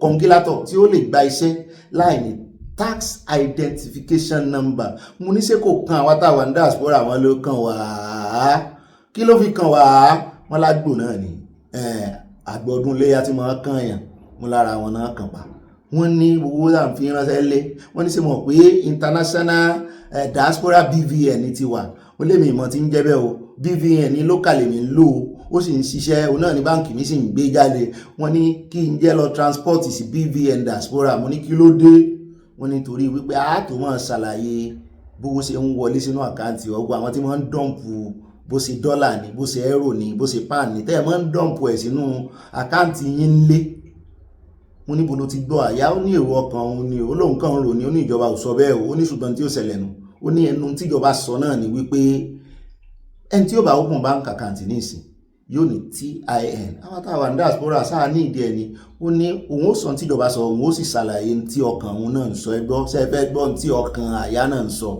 nínú àkójọpọ̀ ọ̀rọ̀ ìyá ń bọ̀ ń bẹ́ẹ̀ bàbá tí wá kó ń bẹ̀ tán ẹ rántí pé láìpẹ́ ní ìjọba tán bánu CNOT tán fi ń ṣe òrì kíní seed tí wọ́n máa ń yọ òrì lára rẹ̀ tán ní kán mọ́ kó lọ síta wọ́n ban it from exportation ní ìsìn àtúbọ̀tán rẹ̀ tí wọ́n ń jára ìrìn àwọn àgbẹ̀ tán ń gbìn kíní wọ́n lé price ti drop by ìdá mẹ́ta kán mọ́ ta nǹkan ní 100 naira tẹ́lẹ̀ kó wá di 30 naira bí 30 something naira mọ́ wọn lọ́wọ́ nítorí pé àwọn ò rí oníbàárà mọ́ outside Nigeria náírà làwọn gbójúlé ní ìṣèyàn mélòó company mélòó ló ń process òrì múnítà ló mọ̀ ń pa rẹ̀ tá a lè gbọ́rọ̀ lẹ́nu wọn àyà ló ní èèyàn kan tá a gbé wá òní àyà ti yanjú ti ìbẹ̀rù à ń gbé wọn bọ̀ wọ́n ṣàlàyé ẹ̀ fún wa kí ni àkóbá tí ó kó bá ẹkọ́nọ́mì Nàìjíríà owó tán ti ń rí nínú ilé ìtàn pa wọlé tẹ́lẹ̀ sanction náà ní o àwọn Nàìjíríà náà ń ṣe bí ti Trump nìyẹn o bí ìgbà tán bá sanction wípé àní kó ń tẹ́ ẹ̀mọ́ jẹ jáde fún yín mọ́ ṣé Nàìjíríà nìkan ló wá ń produce CNOT à ń bọ̀ ń bẹ̀ lónìí náà ni kò ní dọ́là àti pé bí Nàìjíríà ṣe wá fa owó aago sẹ́yìn tán láwọn ò ní export ẹ̀ síta ṣé yóò kó bá àwọn yòókù in the whole world torí wọ́n ròyìn wọ́n ní bí $30 billion ní industry yẹn Nàìjíríà ń fi èyí tó tọ́ sí wọn oúnjẹ tó tọ́ sí wọn náà ń gbé fún kinní wọn ni rárá wọ́n ní ààrẹ Tinubu fi ń test máìkì ni ó dáa kọ́lọ́ mọ́ yẹ̀ kan sí máìkì test. à ń bọ̀ bẹ́ẹ̀ lónìí náà ni kò ní dọ̀la bàbá kò ń bẹ́ àwà dé ọ̀dọ̀ Sowore wọ́n fẹ̀sùn kan Sowore àwọn group kan tẹ̀ jáde wọ́n ní kíjọba arrest Sowore wọ́n ní Sowore ń ba orúkọ orílẹ̀-èdè Nàìjíríà jẹ́ bẹ́ẹ̀ náà ló ń tútukútu ń sọ̀sọ̀kúsọ wípé bọ́n ṣe ń ṣe activism kọlẹ̀ ilé ìmúni ní gbogbo wàhálà rògbòdìyàn dààmú dààbò tí ń ṣẹlẹ̀ Nàìjíríà ẹ̀yin gúrùpù yìí Sowore ní wàhálà yìí síbẹ̀ yìí náà ó ṣètìyìn ni tó bá ń sọ hé bó bá jẹ́ bí ní ánsà ẹ̀yin ẹ sọ bí kí ni tí pẹ̀lú tiẹ̀ ṣé òǹkálùkù kó mẹ́rin ẹ̀ síta torí láìpẹ́ yìí wọ́n fẹ̀sùn kan Sowore wọ́n ní ó fọ́ọ̀jì dọ́kúmẹ́ǹtì kan ní dọ́kúmẹ́ǹtì àwọn ọlọ́pàá ibi tá a ti ń sọ yẹn lọ́wọ́ làyà ti ní ká fún wọn láàyè ní Sowore náà ti ní ẹfọ́ náà láàyè tó ẹ má bóun wíjọ́ ẹ má bóun dìfẹ́ǹdì òun ó dìfẹ́ǹdì ara wọn àgbọ̀n méjèèjì bọ̀ á kọ́kọ́ tẹ̀ta àwọn gúrùpù yẹn sí ká tó tẹ̀tì Sowore sí bá a bá ti wá kó ń bẹ̀ tán àwọn àdé UK padà o ìgbésẹ̀ tí ìjọba UK gbé láìpẹ́ yìí nípa student visa náà ti àwọn ò fẹ́ kí ọmọ Nàìjíríà kankan tó wá kàwé tàbí àwọn ọmọ orílẹ̀-èdè míì Nàìjíríà nìkan kọ́ náà target ṣùgbọ́n èyí tó kàn wá làwa ń sọ wípé ẹni tó bá ti kàwé tán tí ò ríṣẹ́ tí ò ti change status yẹ bóyá skill labour ní o bóyá ó ti ní nǹkan pè ní certificate of sponsorship ní o pé kó padà sí ìlú rẹ̀ àti pé time tán fún wọn tán bá ti ṣe postgraduate tán báyìí ọdún méjì wọ́n sì fún olè wà ní UK kó mọ́ fẹsẹ̀ palẹ̀ kiri títí tó fi ríṣẹ́ mi tàbí tó fi apply fún visa mi tó fẹ́ tún ṣe kọ́ọ̀sì mi bóyá masters àbí nǹkan kan ṣùgbọ́n ní ìsìn wọ́n ti wá ẹlòmíràn ṣe PhD kì í sì ṣe pé mọ̀ fẹ́ ṣe owó ní jẹ ó fẹ́ ṣàfihàn renew visa ẹ̀ kó mọ́ fi padà wálé nítorí tán bá ti ta létà ọ̀nà tán lọ school ní UK báyìí wọ́n ti dágbére fún Nàìjíríà pé ó dìgbà tán bá mẹ́kì kàn tó padà ṣùgbọ́n ní ìsìn wọ́n ti wá fún wọn lọ́rùn 2 years ní ìsìn wọ́n ti dínkù ọdún mélòó náà dínkù sí kí ló fa panicking abákan nínú wọn sọ̀rọ̀ ó sọ eré rat race táwọn èèyàn ń sá kò wá ṣiṣẹ́ torí side by side níjọba UK náà wọ́n tún palẹ̀ iṣẹ́ wọn mọ́ iṣẹ́ tí àwọn international student àtọ̀rìn ìwà lè ṣe tẹ́lẹ̀ wọ́n palẹ̀ mọ́ ó wá fún àwọn ọmọ Nàìjíríà tó lọ kàwé ńbẹ̀ ó wá fún wọn mọ́ kọ́nà pé ẹ sáàmọ̀ renew visa láti fi kàwé ìmí ò sì tí ì mítọ̀ gbogbo owó tó ná tó fi lọ kò tí ìrèké rẹ̀ wọlé iṣẹ́ mélòó ló lè ṣe gẹ́gẹ́ bí student tá bá sì ka ọ̀pọ̀ ṣe ju hours tó yẹ kó ṣe lọ as student wàhálà mi ìtùnú wọn wà lọ́sàn mọ́ ju kán rè fèsì asylum kán rè káwọ́ sókè kán rè játìpó wọ́n tún wá mú ọmọ kọ́nà pé àtìpó kọ́lẹ̀ sọ fún wa pé ẹ wá jẹ́ ń lu ṣe lẹ sọ wípé ẹ wá kàwé a fún yín ní ọjọ́ báyẹn padà ní bó wá ní panicking ṣe wá ń ṣẹlẹ̀ ẹ máa kàn sí àwọn èèyàn yín tó wà ní London pàápàá jùlọ àwọn tó lọ kàwé nǹkan ọ̀rọ̀gbọ̀ o à ń bọ̀ ń bẹ́ àdẹ́rùbà yẹn o afẹ́fẹ́ àléèfíà yín ni à ń bọ̀ ń bẹ́ àsopọ̀ lọ́rọ̀ lónìí náà ní kò ní dọ̀là àmì rí jù báyìí lọ́nu gbogbo àwọn abala ti àkórí ìròyìn ìwọ̀n bọ́ omi tá a dà wájú náà tó ká lè tẹ̀lé tútù ẹ̀já wa wọnú abala tí ó mọ̀ tẹ̀lé abala comment section àròjọ musolókun pápápá ẹ̀já ya fọ́tò wa ó yá o iná tó bá wù ní kẹ̀kẹ́ fìlà yín sí ibi tó wù mí lónìí rè n ò sì gbéraga wọ́n ti lẹ́nu tó bá gẹ fìlà wájú ìgbéraga ní í sí ó yẹ wẹyẹ ìyá mi Grace olùsòótọ́ ẹ̀wọ̀ ìyá mi àná olùsọ ẹ̀ lídìí wa ìyá mi sọlọ́ọ̀dún mọ́sù tó padà o ìṣẹ́kùn ọwọ́ wọn bẹ́ẹ̀ náà ni láti fi iṣẹ́ wọn gbà lọ sí ọlùdé wọn ti wá padà ìyá mi Tina Parker náà wọ́n mọ̀ wò wá ṣùgbọ́n wọn dá sí kọ́mẹ́ǹtì mọ́ bóyá àṣẹ wọn ni àmọ́ ṣùgbọ́n Ọlọ́run kó jọ kó dáríjì wá ẹ̀yin náà gbọ́n tá a bá ṣẹ̀ náà ẹ̀ dáríjì wá èèyàn mọ̀ rìn kórí mọ́mí ẹ̀yin tá a sì béèrè náà tá a rántí béèrè ẹ jọ ẹ ṣàkọọ́nù comment section pé ẹ béèrè mi ẹ rí bá ṣe béèrè yín yọ ìyá kò ní yẹ ẹ lẹ o ó yá ẹ wọ ẹyẹ ẹ ṣe pọ̀ ẹ ṣe musin ẹ bú sẹ́rìn ayọ̀ ẹ ṣe olóòṣà sínú àfi tẹ́ ẹ tí ì ṣetán ni ṣé ẹ ní bàbá mi orí ọlá oríṣi wọ́n mọ̀ ọ́n ni ó yẹ jàre ẹ mọ́ kọ̀dí sí kámẹ́rà ojú ni ẹ kọ́ àfi pàkà mo ti mú yín mo mójú wọn yóò yẹ kó nìyẹn alákọ̀ọ́kọ́ nú abala ti àfipàkà ẹ jẹ́ á dé ọ̀dọ̀ àwọn Super Eagles àná la gbọ́ pé wọ́n gbá máàcì lánàá àwọn èèyàn mi ti ń retí wípé kí ló dé tá à ní gbé ọ̀rọ̀ spọ́ọ̀tì àwọn ti sọ pé ká máa gbọ́ ọ̀rọ̀ spọ́ọ̀tì ẹ má bínú jàre bó ṣe wá la ṣe ń gbé ẹ jẹ́ á kọ́kọ́ dé ọ̀dọ̀ Super Eagles níbi tá a ti ń gbọ́ wípé wọ́n ní wọ́n figagbága láti qualify fún ìdíje ife ẹ̀yẹ àgbáyé ìyẹn World Cup Rwanda náà bá gbá bọ́ọ̀lù lánàá wọ́n na Rwanda ṣùgbọ́n nínú gúrùpù tó wà South Africa wà ń bẹ̀ Benin wà ń bẹ̀ kò tiẹ̀ ní ó dá kan na South Africa ànàfọ́jú Rwanda wà ń bẹ̀ Lesotho wà ń bẹ̀ ipò kíni Nàìjíríà wà ipò kẹta èèyàn mélòó ni ó sì long group kí èsì èèyàn méjì báwọn wọ́n ní pẹ̀lú bí ikọ̀ Super Eagles ṣe ti borí ìfigagbága ìfẹsẹ̀wọnsẹ̀ tó wáyé pẹ̀lú orílẹ̀-èdè Rwanda nínú ìdíje ìgbáradì fún ìdíje ife ẹ̀yẹ àgbáyé ọ̀pọ̀ àwọn olólùfẹ́ eré bọ́ọ̀lù ló ti kóró ojú sí bí ìfẹsẹ̀wọnsẹ̀ náà ṣe lọ o wọ́n ní ìfigagbága ọ̀hún ló wáyé ní ìlú Uyo lórílẹ̀-èdè Nàìjíríà tó sì jẹ́ pé góòlù kan ṣoṣo tó wáyé níbi ìfẹsẹ̀wọnsẹ̀ wá látọwọ́ Tolú Arókòdáre tó jẹ́ àtàkà fún ikọ̀ Super Eagles ipò kẹta ní orílẹ̀-èdè Nàìjíríà wà lórí tábìlì báyìí tí orílẹ̀-èdè South Africa àti Benin sì wà ní ipò kìíní àti ipò kejì ní sísẹ̀ntẹ̀lé orílẹ̀-èdè South Africa àti Nàìjíríà yóò wákò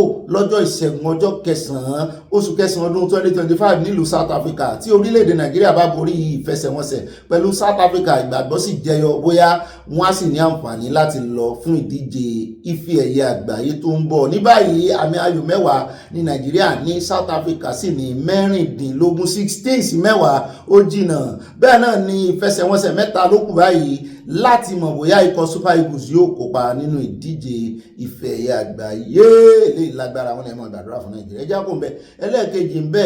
ẹjọ́ sáré dé Kaduna níbi tí wọ́n ní iná ọba tó ti ṣe gbàm nínú ilé ó sì bà gbogbo nǹkan jẹ́ ó sì pa àyàn méjì wọ́n lọ́mọ Yorùbá kan wà ń bẹ gbogbo eegun ẹ̀ ló fọ́nká èmi náà rí fáànù níbi tó ti bà fáànù jẹ́ odidi irin náà fi ṣe fáànù ó fọ́n ká báyìí ni wọ́n á ní àǹbọ̀sibọ̀ sí eegun ọmọ ọlọ́mọ.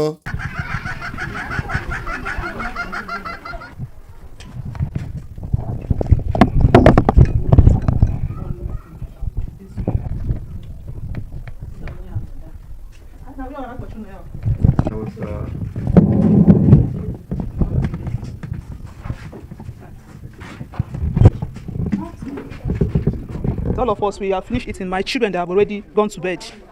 So we were inside the parlor. I was holding baby. Me and my husband were discussing. Only for sure, what we had inside our corridor is fire. My husband rushed to go and know what was going. It was carry water, trying to save because all of our children, they were lying. We poured the water, the thing pulled my husband down. We were in there. It's a result of shouting Jesus that pulled, I don't know how the miracle happened, pulled the man out of that instant. That's how the thing, God saved him. Coming out, everywhere was shocking. And see children, my neighbor children, all everywhere was shocking. We couldn't have my own 5 children, her own 4 children. That's how all of us, no road, we are just here. It's from this fence. that we escape, we carry children from fence, we are throwing the children from fence. When we come, we are trying to, because we are even thinking that what this our neighbor was there. We are shouting on Kunua, where is on Kunua? Here is law because we normally jack our door.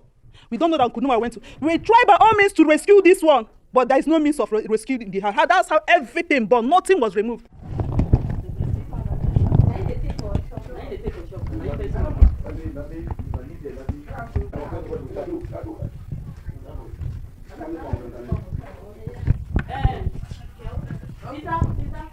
While we are in the service, a phone call has been made that my room has burnt down to ashes. So I came back home, I found out that everything in the room has burned out. Apart from what I want, that very day I went out to the service. Apart from it, I'm a certificate. That's the only thing I've gotten from it. Apart from it, nothing. The fire accident, it was from the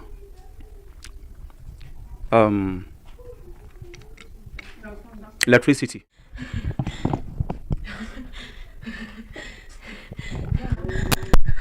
She was sitting down with the children inside.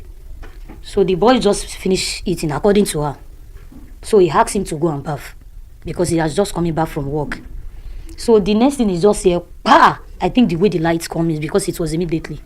So he was just shouting the boy name, Joshua, Joshua, come outside. But she and her other brothers, they have run outside. Before they carry the boys out, the boys have scattered. He's burned everything. All the whole body is burned already. So they have to rush him to the hospital. It's not matter of even direct to the mortuary, because I didn't even know what to say. I didn't know what to say because everybody that night, we were just running for our life. Because it was my own house that was burning. So we were trying to call people for help. So my own house too was also burning. So we were running not knowing that our own too. It was not even the house. It was his son that was roasting inside. I don't know what to say. We just want help from the government. Because for such things to be happening, and it's not the first time. Actually, I don't know about the first time, but this is my first time experiencing such. Please, we just want them to help. irú eléyìí ò yé mi náà o, kò sí náà ìjọba làwọn èèyàn ń pariwo tẹ́lẹ̀ wọ́n tún wá ń múná dé ní ìsìn bá a ṣe gbọ́ káàkiri nàìjíríà wọ́n náà ti ń fáwọn èèyàn ná ṣùgbọ́n ẹ wá wo ẹ tún wá èwo tún ní náà mú jù wá tó fi wá di wípé ó ń ba gbogbo nǹkan jẹ́ nínú ilé ó tún wá pààyàn ẹnìkan náà ti ń mú náà mú jù wá tí ó ranjú lẹ̀ràn ganan báyìí ṣùgbọ́n eléyìí wọ́n ní sáà dédé ló kàn wá ó gbaná jẹ ó sì padà sínú gbogbo ilé. Ibi tí àṣìṣe ti wá ni pé wọ́n rè gbé omi wọ́n fẹ́ máa fi omi pa iná tó wá látara náà jọba tó sì jẹ́ wípé wọ́n tí kì í ṣe pé bóyá wọ́n ti múná lọ èmi rò pé ó yẹ kí kinní yẹn ti down ní NEPA office tó wà ń bẹ̀ kan ti cut iná yẹn instantly. Ṣé transformer tán install ní ìsìn sí àwọn àdúgbò káàkiri ṣé kò sí sọ́ọ̀jì ń bẹ̀ ni àbí gbogbo ilé ní sàmọ́ install kinní kan nígbà táwọn ń grow ó ní kinní kan ọ̀pá irin kan tí wọ́n máa fi art náà máa pè gbogbo ara lé ní máa wà wọ́n máa buyọ̀ sí i mo sì gbọ́ pé kinní yẹn náà wà ní di transformer tí ó jẹ́ pé tí iná bá padà bẹ́ẹ̀ yẹn kò ní ba gbogbo náà nù lé jẹ́ kí ló wà fà á ẹ̀wọ̀n gbogbo ilé bó ṣe jó lọ ládùúgbò àwọn tó ń gbìyànjú àti domi sí gan wọ́n ní ọlọ́run ló yọ arábìnrin yẹn ní ọlọ́run ló yọ ọkọ òun omi tó jẹ́ wípé iná ìjọba sì wà lára electricity ó sì wà káàkiri wàá gbómi oyè ò sì lè yé èèyàn gbà náà òun fẹ́ paná ni ọlọ́mọdé àríjàmbá náà iná ò ní kọrin délé wa iná nìkan kọ́ ló kọrin délé wọn ará bí yìí o iná àti ṣọ́ọ̀kì ó gbọ́wọ́lé fíríjì báyìí wàhálà dé nìyẹn ó gbọ́wọ́lé nǹkan kan báyìí wàhálà dé nìyẹn ọ̀fọ̀ ti ṣẹ̀wọ̀n báyìí. ewu ó ń bẹ lóko ló ń gẹ́ gan fúnra rẹ̀ ewu ni inú ewu làwọn èèyàn ń gbà kọjá nàìjíríà ewu lọ́tún ewu lósì ewu nù ilé ewu níta ọlọ́run ló ń kó wa yọ. ó lè jápọ̀ mẹ́ẹ̀ ẹ jẹ́ wá lọ sí ọ̀dọ̀ Rhodes Vivour Gbadebo olùdíje sípò gómìnà tẹ́lẹ̀ fẹ́gbẹ́ òṣèlú Labour Party ó ti darapọ̀ mọ́ ẹgbẹ́ ADC lẹ́kọ̀ọ́ mo wá ń wo àwòrán rẹ̀ pẹ̀lú ọ̀gbẹ́ni Rauf mo ní ọ̀gbẹ́ni ìtúfẹ́ kó bára rẹ̀ sí lọ́dọ̀ àwọn ará Èkó. wọ́n ní Gbadebo Rhodes Vivour olùdíje sípò gómìnà fẹ́gbẹ́ òṣèlú Labour Party nínú ìdìbò ọdún 2023 nípínlẹ̀ Èkó ti darapọ̀ mọ́ ẹgbẹ́ òṣèlú African Democratic Congress ADC coalition òun ló kéde ìgbésẹ̀ yìí nílùú Èkó ní ọjọ́ 6 oṣù kẹsàn-án yìí náà ló kéde o. ṣùgbọ́n omi tó wá ń kan àwọn èèyàn fún arákùnrin náà ni wípé sọmọ Yorùbá lè pé Rhodes Vivour bàbá rẹ̀ ọmọ Èkó ni ó kọ gan-an agídí ní fi ń jẹ́ Gbádégẹṣin ṣùgbọ́n kò gbédè Yorùbá èdè Ìgbò ló gbọ́ ló súnmọ́ tààràtààrà pẹ̀lú gbogbo bigotry or no bigotry and change street name kó lọ́mọ Ìgbò sọmọ Yorùbá ẹ̀gbọ́ sáàyè wà fún vivor pẹ̀lú ẹgbẹ́ ADC tó lọ́ọ̀ darapọ̀ mọ́ yín sáàyè wà fún ẹ bá ń tẹ́sí lábẹ́ ẹja wò ó bó ṣe defect. I'm joining the ADC, the coalition. It's a coalition that is meant to rescue Nigeria. And I've said it for the last 2 years after the 2020 elections, that we cannot afford to divide the opposition going into the next election. We must come together, we must be united. We must build a robust, strong coalition that will be able to stand a chance in 2027 to deliver and rescue Nigeria from these pirates that are taking over this country. People that refuse to give us good governance, but instead want to maintain power through thuggery, through violence and intimidation. And if we sit back and let this become the new normal, if we sit back and let this define what our politics is moving forward, the people will not have a voice. Your governments will not work for your interest. I'm happy to become part of this family. I'm looking forward to the union of and the good governance that this party is going to bring to Nigerians. And my prayer is that God will grant our leaders and the party structure the wisdom to be able to come together to define a new path for our beloved country, Nigeria. Thank you so much. So yesterday was the culmination of a situation where the Nigerian police and thugs of the APC showed themselves to work hand in hand to disrupt and to create a one-party state. You knew them to be thugs of the APC? 100%. And I'll tell you why. As our event was supposed to hold on Saturday, we had paid for a field, right, a space in Alimosho. We had announced it. We had gotten permission from the police command in that area. Then on Thursday, we got reports that the Commissioner of Police says our event cannot hold. Thursday night, all the LCDA chairmen, in the APC chairmen, in the company of over 80 policemen, a Black Maria, and several Hilux vehicles, we have videos there online, went and occupied that field, right? Said that our event cannot happen. I should go and talk to the Commissioner of Police. That he said I should come and see him. I go to the Commissioner of Police. I call, he does not pick. I text, he does not respond. I wait there for 2 hours, and then I left, understanding that it was a decoy to get me off that field, right?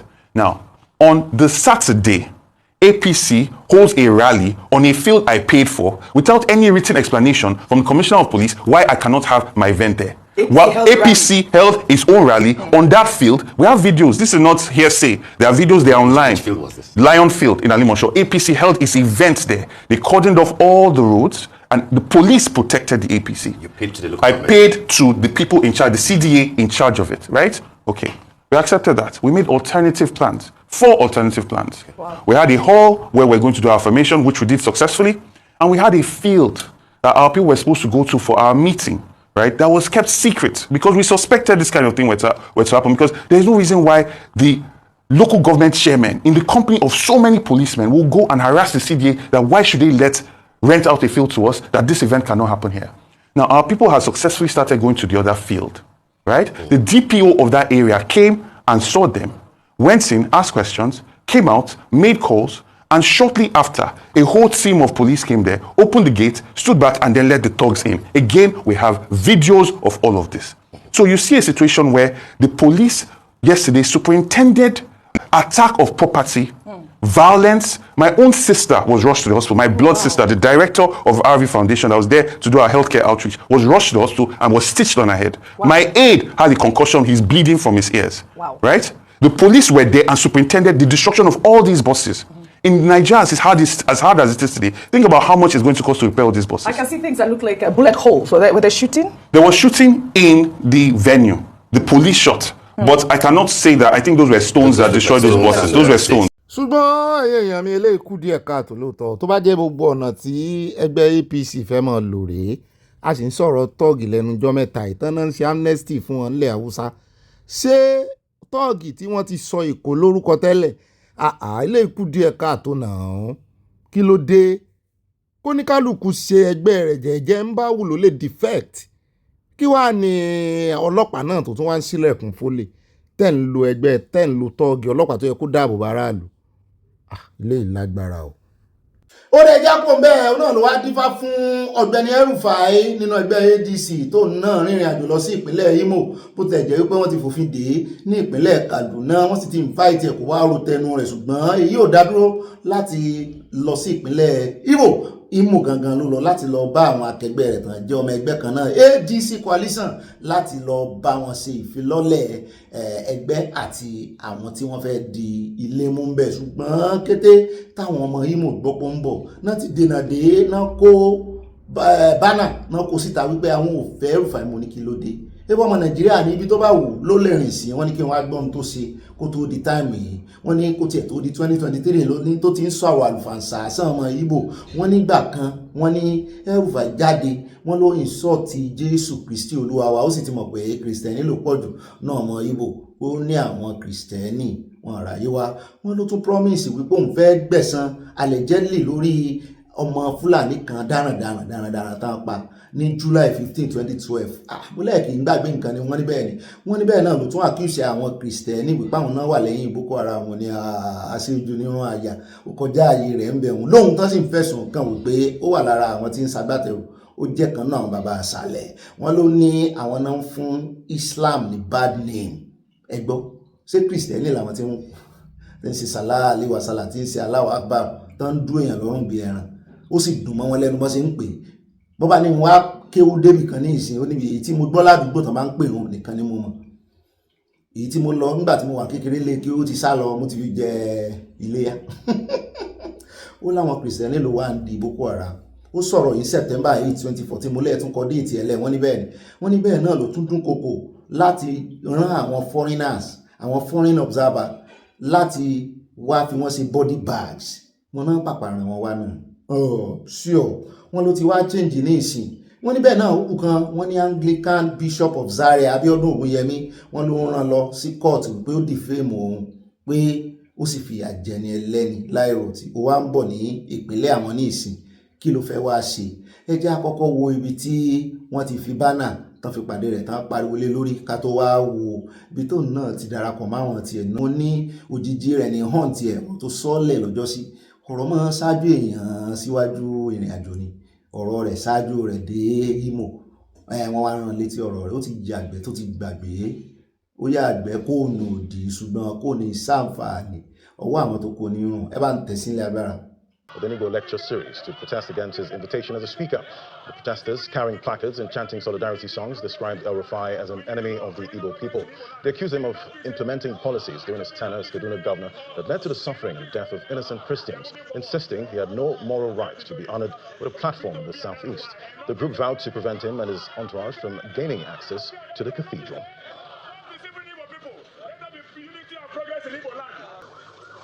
Nigeria is going down and down. It has never been this bad in my 65 years of being alive in this country. But this is not a conference of lamentations. This is a conference about the future. Our future is in our hands. We must register to vote. We must get everyone that is 16, 17 years of age now and above to register to vote. Because by 2027, they will be 18. The only power you have is your vote. It's the only thing you can use to kick out this government and replace it with something better. ó náà lẹ́rí yẹn wọ́n sàpàpà fún láàyè kò sọ̀rọ̀ ṣùgbọ́n wọ́n fẹ̀hónú wọn hàn ó sì jẹ́ káwọn èèyàn mọ̀ òótọ́ ẹjá kó ń bẹ̀dàrí ẹjá tẹ̀síwájú nínú abala ti sáná wọlé ilé tí ó mọ̀ tẹ̀lé nínú abala ti sáná wọlé ẹjá wá sáré dé ìpínlẹ̀ Adamawa amúròyìn kan wá fún yín láìpẹ́ yìí níbi tán ti sọ wípé àrùn kan jáde ní Mexico kọ́ yẹn táwọn ará Amẹ́ríkà Trump tán pariwo wípé ẹ mọ́ wo àrùn yìí lójú ó ń affect èèyàn náà ó tiẹ̀ jẹ́ pé màálù náà ló ń affect wọ́n ní tó ibi tó bá ti fi ẹnu kàn báyìí lára èèyàn ń jẹran bẹ́ẹ̀ lọ́nu wọn ni à kí wàá lélẹ́yìí láì tún ṣe jẹjẹrẹ wọ́n lélẹ́yìí gan kọjá jẹjẹrẹ wọ́n ní yóò mọ̀ jẹ́ kí egun báyìí ni ó lè mú láti ta kò ní ìdí kó bẹ̀rẹ̀ nú wọ́n ló ti bẹ́ẹ̀lẹ̀ irú ẹ̀ ti ṣẹlẹ̀ ní Nàìjíríà Adamawa ló ti ṣẹlẹ̀ ẹ wò èmi kọ́ ní sọ fún yín kò tiẹ̀ ṣe é wò mo blọ̀ rẹ̀ ni ẹ bá ń tẹ̀sí ilẹ̀ agbára. Disease outbreak in Nigeria. It has happened before. You could remember the case of Ebola You could remember the case of some metallic poisoning in Nasarawa State at a certain time, I think some years back. So it's not the first time. And for every new disease that is out this way, there's a need, the way the authorities have actually sent sample to NCDC, because you will need to first and foremost identify, characterize, classify, and it's at that level you now think of what could be the preventive measure. It's strange, flesh eating. I don't know if it's so. It's really bad. Let me use that word. Yeah, yes. Really bad, and it eats the flesh and to the bones and the rest. Chances of survival or deformation are high. Well, as it is, information available to us is very, very minimal. Nobody can tell exactly whether it's a kind of prognosis will be quite fatal. That is what comes after this kind of infection, or we cannot even say whether it is an infection or it is a metallic poisoning. It's not impossible that such can happen, especially where illegal mining may take place, and there are a lot of bacteria that can be very virulent and viruses that will be very virulent that people can contact anyway. But until we have this particular result, when we see the result, we see what exactly the causative organism is. Then we characterize it, we try to classify it. Then we'll be able to tell how to prevent this, or what is the measure that we have to undertake in order to prevent or to manage this situation. As it is, nobody can really tell. And that means the people of Malabu, are left to their own fate, as it is now. That is it. As it is now, the health authorities and the healthcare practitioners will be managing symptoms. Ó dá wà ní ríjú báyìí lọ nínú abala tí Sanwó-Olé abẹ́ẹ̀rí kọ́lọ̀ mọ́ sọ wa o. Ẹ jẹ́ wá lọ tààràtààrà sínú abala èèyàn olólùfẹ́ wa abala kọ́mẹ́sẹ̀ sàn yẹ́wọ́yá pápápá wa ṣàtọ́nà wa mọ́fà kó ṣòfò. Mo wá tún kí n káàbọ̀ sínú abala èèyàn olólùfẹ́ wa abala comment section as Isaac Adéwùsì bá mi ní Ọ̀gbẹ́ni Bobby tí o bá ṣe rẹ́kọ́ọ̀dù kódà ó tà rẹpẹtẹ ohun rẹ̀ dùn púpọ̀ lórí orin kíkọ wọ́n tẹ lọ́ọ̀bù sí àwọn bú sẹ́rìn àyẹ̀sẹ̀ bá mi ọ̀dà fún yín etí yín tẹ́ fi ń gbọ́ náà kò ní kan létí yín. Mọ́ mi títí láyò sí náà wọ́n ní alàgbà Bobby àtúnpàdé long bó ṣe mọ bá yín kanu tẹ́ ẹ bá ti lè wọ́n ṣe justice kínní lónìí náà fẹ́ kọ́ lọ́kàn mi. Wọ́n ní Ọlọ́run ọba dá wa láre àmì àwọn òyìnbó wọ́n dà wá pọ̀ láti jọ Yorùbá dúró láti jọ yìí Yorùbá mọ́ mi Yorùbá lẹ́kọ̀ọ́ ẹ kúkú kọ́lé ìbò ẹ kúkú mọ̀ ọkọ mọ̀ ọ̀fẹ́ gbọ́ ìbò ṣùgbọ́n Yorùbá yìí ẹ á láti improve lórí Yorùbá wa o. Wọ́n ní láti jọ yìí Yorùbá dúró sí layered wọ́n dó sáàyè wọn náà fẹ́ kọ́ Haúsá Ìgbò gbogbo wa là ń gbé ìgbé ìrọ̀rùn. Kí ló dé bá wa báwo la ṣe rìn tí a fi bá ara wa tí ó fi di pé kò sí ìsinmi láàrin ẹ̀yà náà fẹ́ kọ́ ẹ̀yà mẹ́ta Olúwa gbà wá o wọ́n tẹ lọ́ọ̀fẹ́ àti nǹkan panu sẹ́rẹ̀yìn tẹ́ bá ń kọ Yorùbá àtẹ̀sí mistake wọ́n mọ̀ júwe mistake yín nísìnyí mo ti ní káwé improve lórí Yorùbá wa kálẹ̀ òyìnbó ni nísìnyí ẹ gbé gbági bó ṣe wù yín èmi gan mọ́ lórí òyìnbó kodo ni ṣùgbọ́n àtà ìtì ń rúlu wa lórí Yorùbá o. Bẹ́ẹ̀ náà ni bá mi fi káwé Victor wọn ní Ọ̀gbẹ́ni Bobby ẹ kú iṣẹ́ ọpọlọ o àwọn ọba wa méjèèjì kò sí ìjà rárá láàrin wọn bí kò sí àwọn òpìtàn irọ́ bẹ́ẹ̀ ni gan ló fẹ́ lójú ìtàn Yorùbá tí bàbá wa Johnson kọ ó kọ̀ láti gbé fún Ọ̀yọ́ empire ni wọ́n tẹ lọ́ọ̀sì àti nǹkan panu àwọn gan àwọn agbọ̀rọ̀ mi dẹlẹ́rù gan ló fẹ́ kí níyẹn lójú. Mọ́ mi rí Scott Adigun ayé mi wọn ò tí ì pè yín wọ́n ní ó bí kùndùsù yín o Ọlọ́run a máa bá wa ṣe àmì o àánú Ọlọ́run kò ní fi yín sílẹ̀ àmì Aláàjì Chata ẹ̀pẹ̀lẹ́wẹ̀ kú àmúmọ́ra kò ní kú lẹ́yìn mọ́ o àmì o mọ́ṣálá a kò ní sunkún àwọn nínú ìdílé aláyọ̀ àmì o plenty love bàmí salam wọ́n fọ̀gẹ̀rẹ̀ ránṣẹ́ wọ́n fi love ránṣẹ́ ìran ọ̀gẹ̀rẹ̀ kì í sunkún àti dẹ̀ mọ́ mi Adésọlá Ọládèjì wọ́n ní mọ̀ pé Olúwo ìjàngbọ̀n ni o at dimi jfm wọ́n ní odò àgbéwá o kò ní gbọ́dàlẹ̀ láìláì àṣẹ Ìdùmarè. Mọ́rin sọlá ọdúnmọ́sù inú mi sì ń dádùn wọ́n ní Ọ̀gbẹ́ni Bobby mi láìkì ìfìlà yín yóò wọ́n tẹ lọ́ọ̀fù sí àìsè mọ́ mi inú mi dùn o tí mò ń rọ́wọ́ yín padà nù comment section. At Jesus is Lord wọ́n ní visa free ní ṣùgbọ́n kò sí plane tó lè gbé èèyàn débẹ̀ plane wá o bá mi láti June 5 ní plane ti wà mọ́lára earpiece sì ní plane tó ń lọ ẹjẹ́ ń fi ìwádìí tí mo ṣe hàn yín. Òun náà lẹ̀ ń wò yìí ara ìwádìí tí mo ṣe rè ó kàn jẹ́ pé látàbújá kì í ṣe látèkó earpiece ó ti ń lọ sí St. Kitts directly. At John Muda, wọ́n ní no matter what happens to any Nigerian all over the world, Psalm 24 will speak for he or she that has been destined. Amen. Atọ́láyínká Rukayat wọ́n ní òbí ọmọ àgbàlẹ̀yìn láti ọjọ́ tó ti pẹ́ mímí kan kò lè mìín pẹ̀lú agbára Elédùmarè wọ́n tẹ lọ́ọ̀sì àṣẹwà. at Bọ́ládé Astro wọ́n ní Ọ̀gbẹ́ni Bobby ẹ̀kú iṣẹ́ takuntakun olúwa kó dáwọ́ ikú ọmọ dúró láàrin àwọn òṣèré o gbogbo abiyamọ a kò ní fi ojú sunkún ọmọ àmì o ọlọ́run á máa fún yín ṣe o kó mọ bá wa ṣe ni mọ́ mi àti yọ̀lẹ́ sọ́lọ́run lọ́rùn wọ́n tẹ lọ́ọ̀bù sí àti nǹkan ọ̀panu àti kúrò lẹ́vù kó fún wa ṣe kó bá wa ṣe ni tààràtààrà. bá mi fọlọ́run sọta nímọ̀ làwọn ní Ọ̀gbẹ́ni Bobby ọlọ́pàá tó lé ọ̀kadà tó já sí kòtò lóto lẹ́kọ́ yorùbá mo ti láàmú yẹ yorùbá wò ní ìsìn orí aláìṣẹ̀ ló dá lẹ́jọ́ ẹ jẹ́ kó fi ibẹ̀ ṣe gbogbo kọ́ wa kó àga ṣíà gbogbo ẹ̀ sínú kànga yẹn kó mọ̀ fi jókòó ọlọ́run ló mú ẹ kú ètò wọn tẹ lọ́ọ̀fẹ́ àti kọ́ panu bá mi ẹ burú díẹ̀ o mọ́ mi sọlá odùmọ̀sù wọn ní àfi pàkà paul mosin olóòṣà fọ́tò ayọ̀ wọn bu sẹ́rìn yóò dá fún yín o ẹ̀wọ̀n wa ń gé girama kí n mọ̀ gbọ́ àtọ̀túnba ẹ jẹ́ àlọ́ tààràtààrà báyìí sí ọ̀dọ̀ bọ́dà mi bàbá mi ọlá mi arab money wọ́n ní Ọ̀ṣun September yìí lé o kí aláàbò fi ààbò bò wá o we lose another grace boy today in Òṣogbo ọmọ bàbá ajílẹ̀ same filmati nínú ẹgbẹ́ òṣèré kí ni ìṣẹ̀lẹ̀ kí ọlọ́run máa sọ wá mi well done boss well done àyà wọ́n tẹkùn dùn sí 100% àti love ọmọ bàbá ajílẹ̀ yìí mo rántí eré bàbá ajílẹ̀ yìí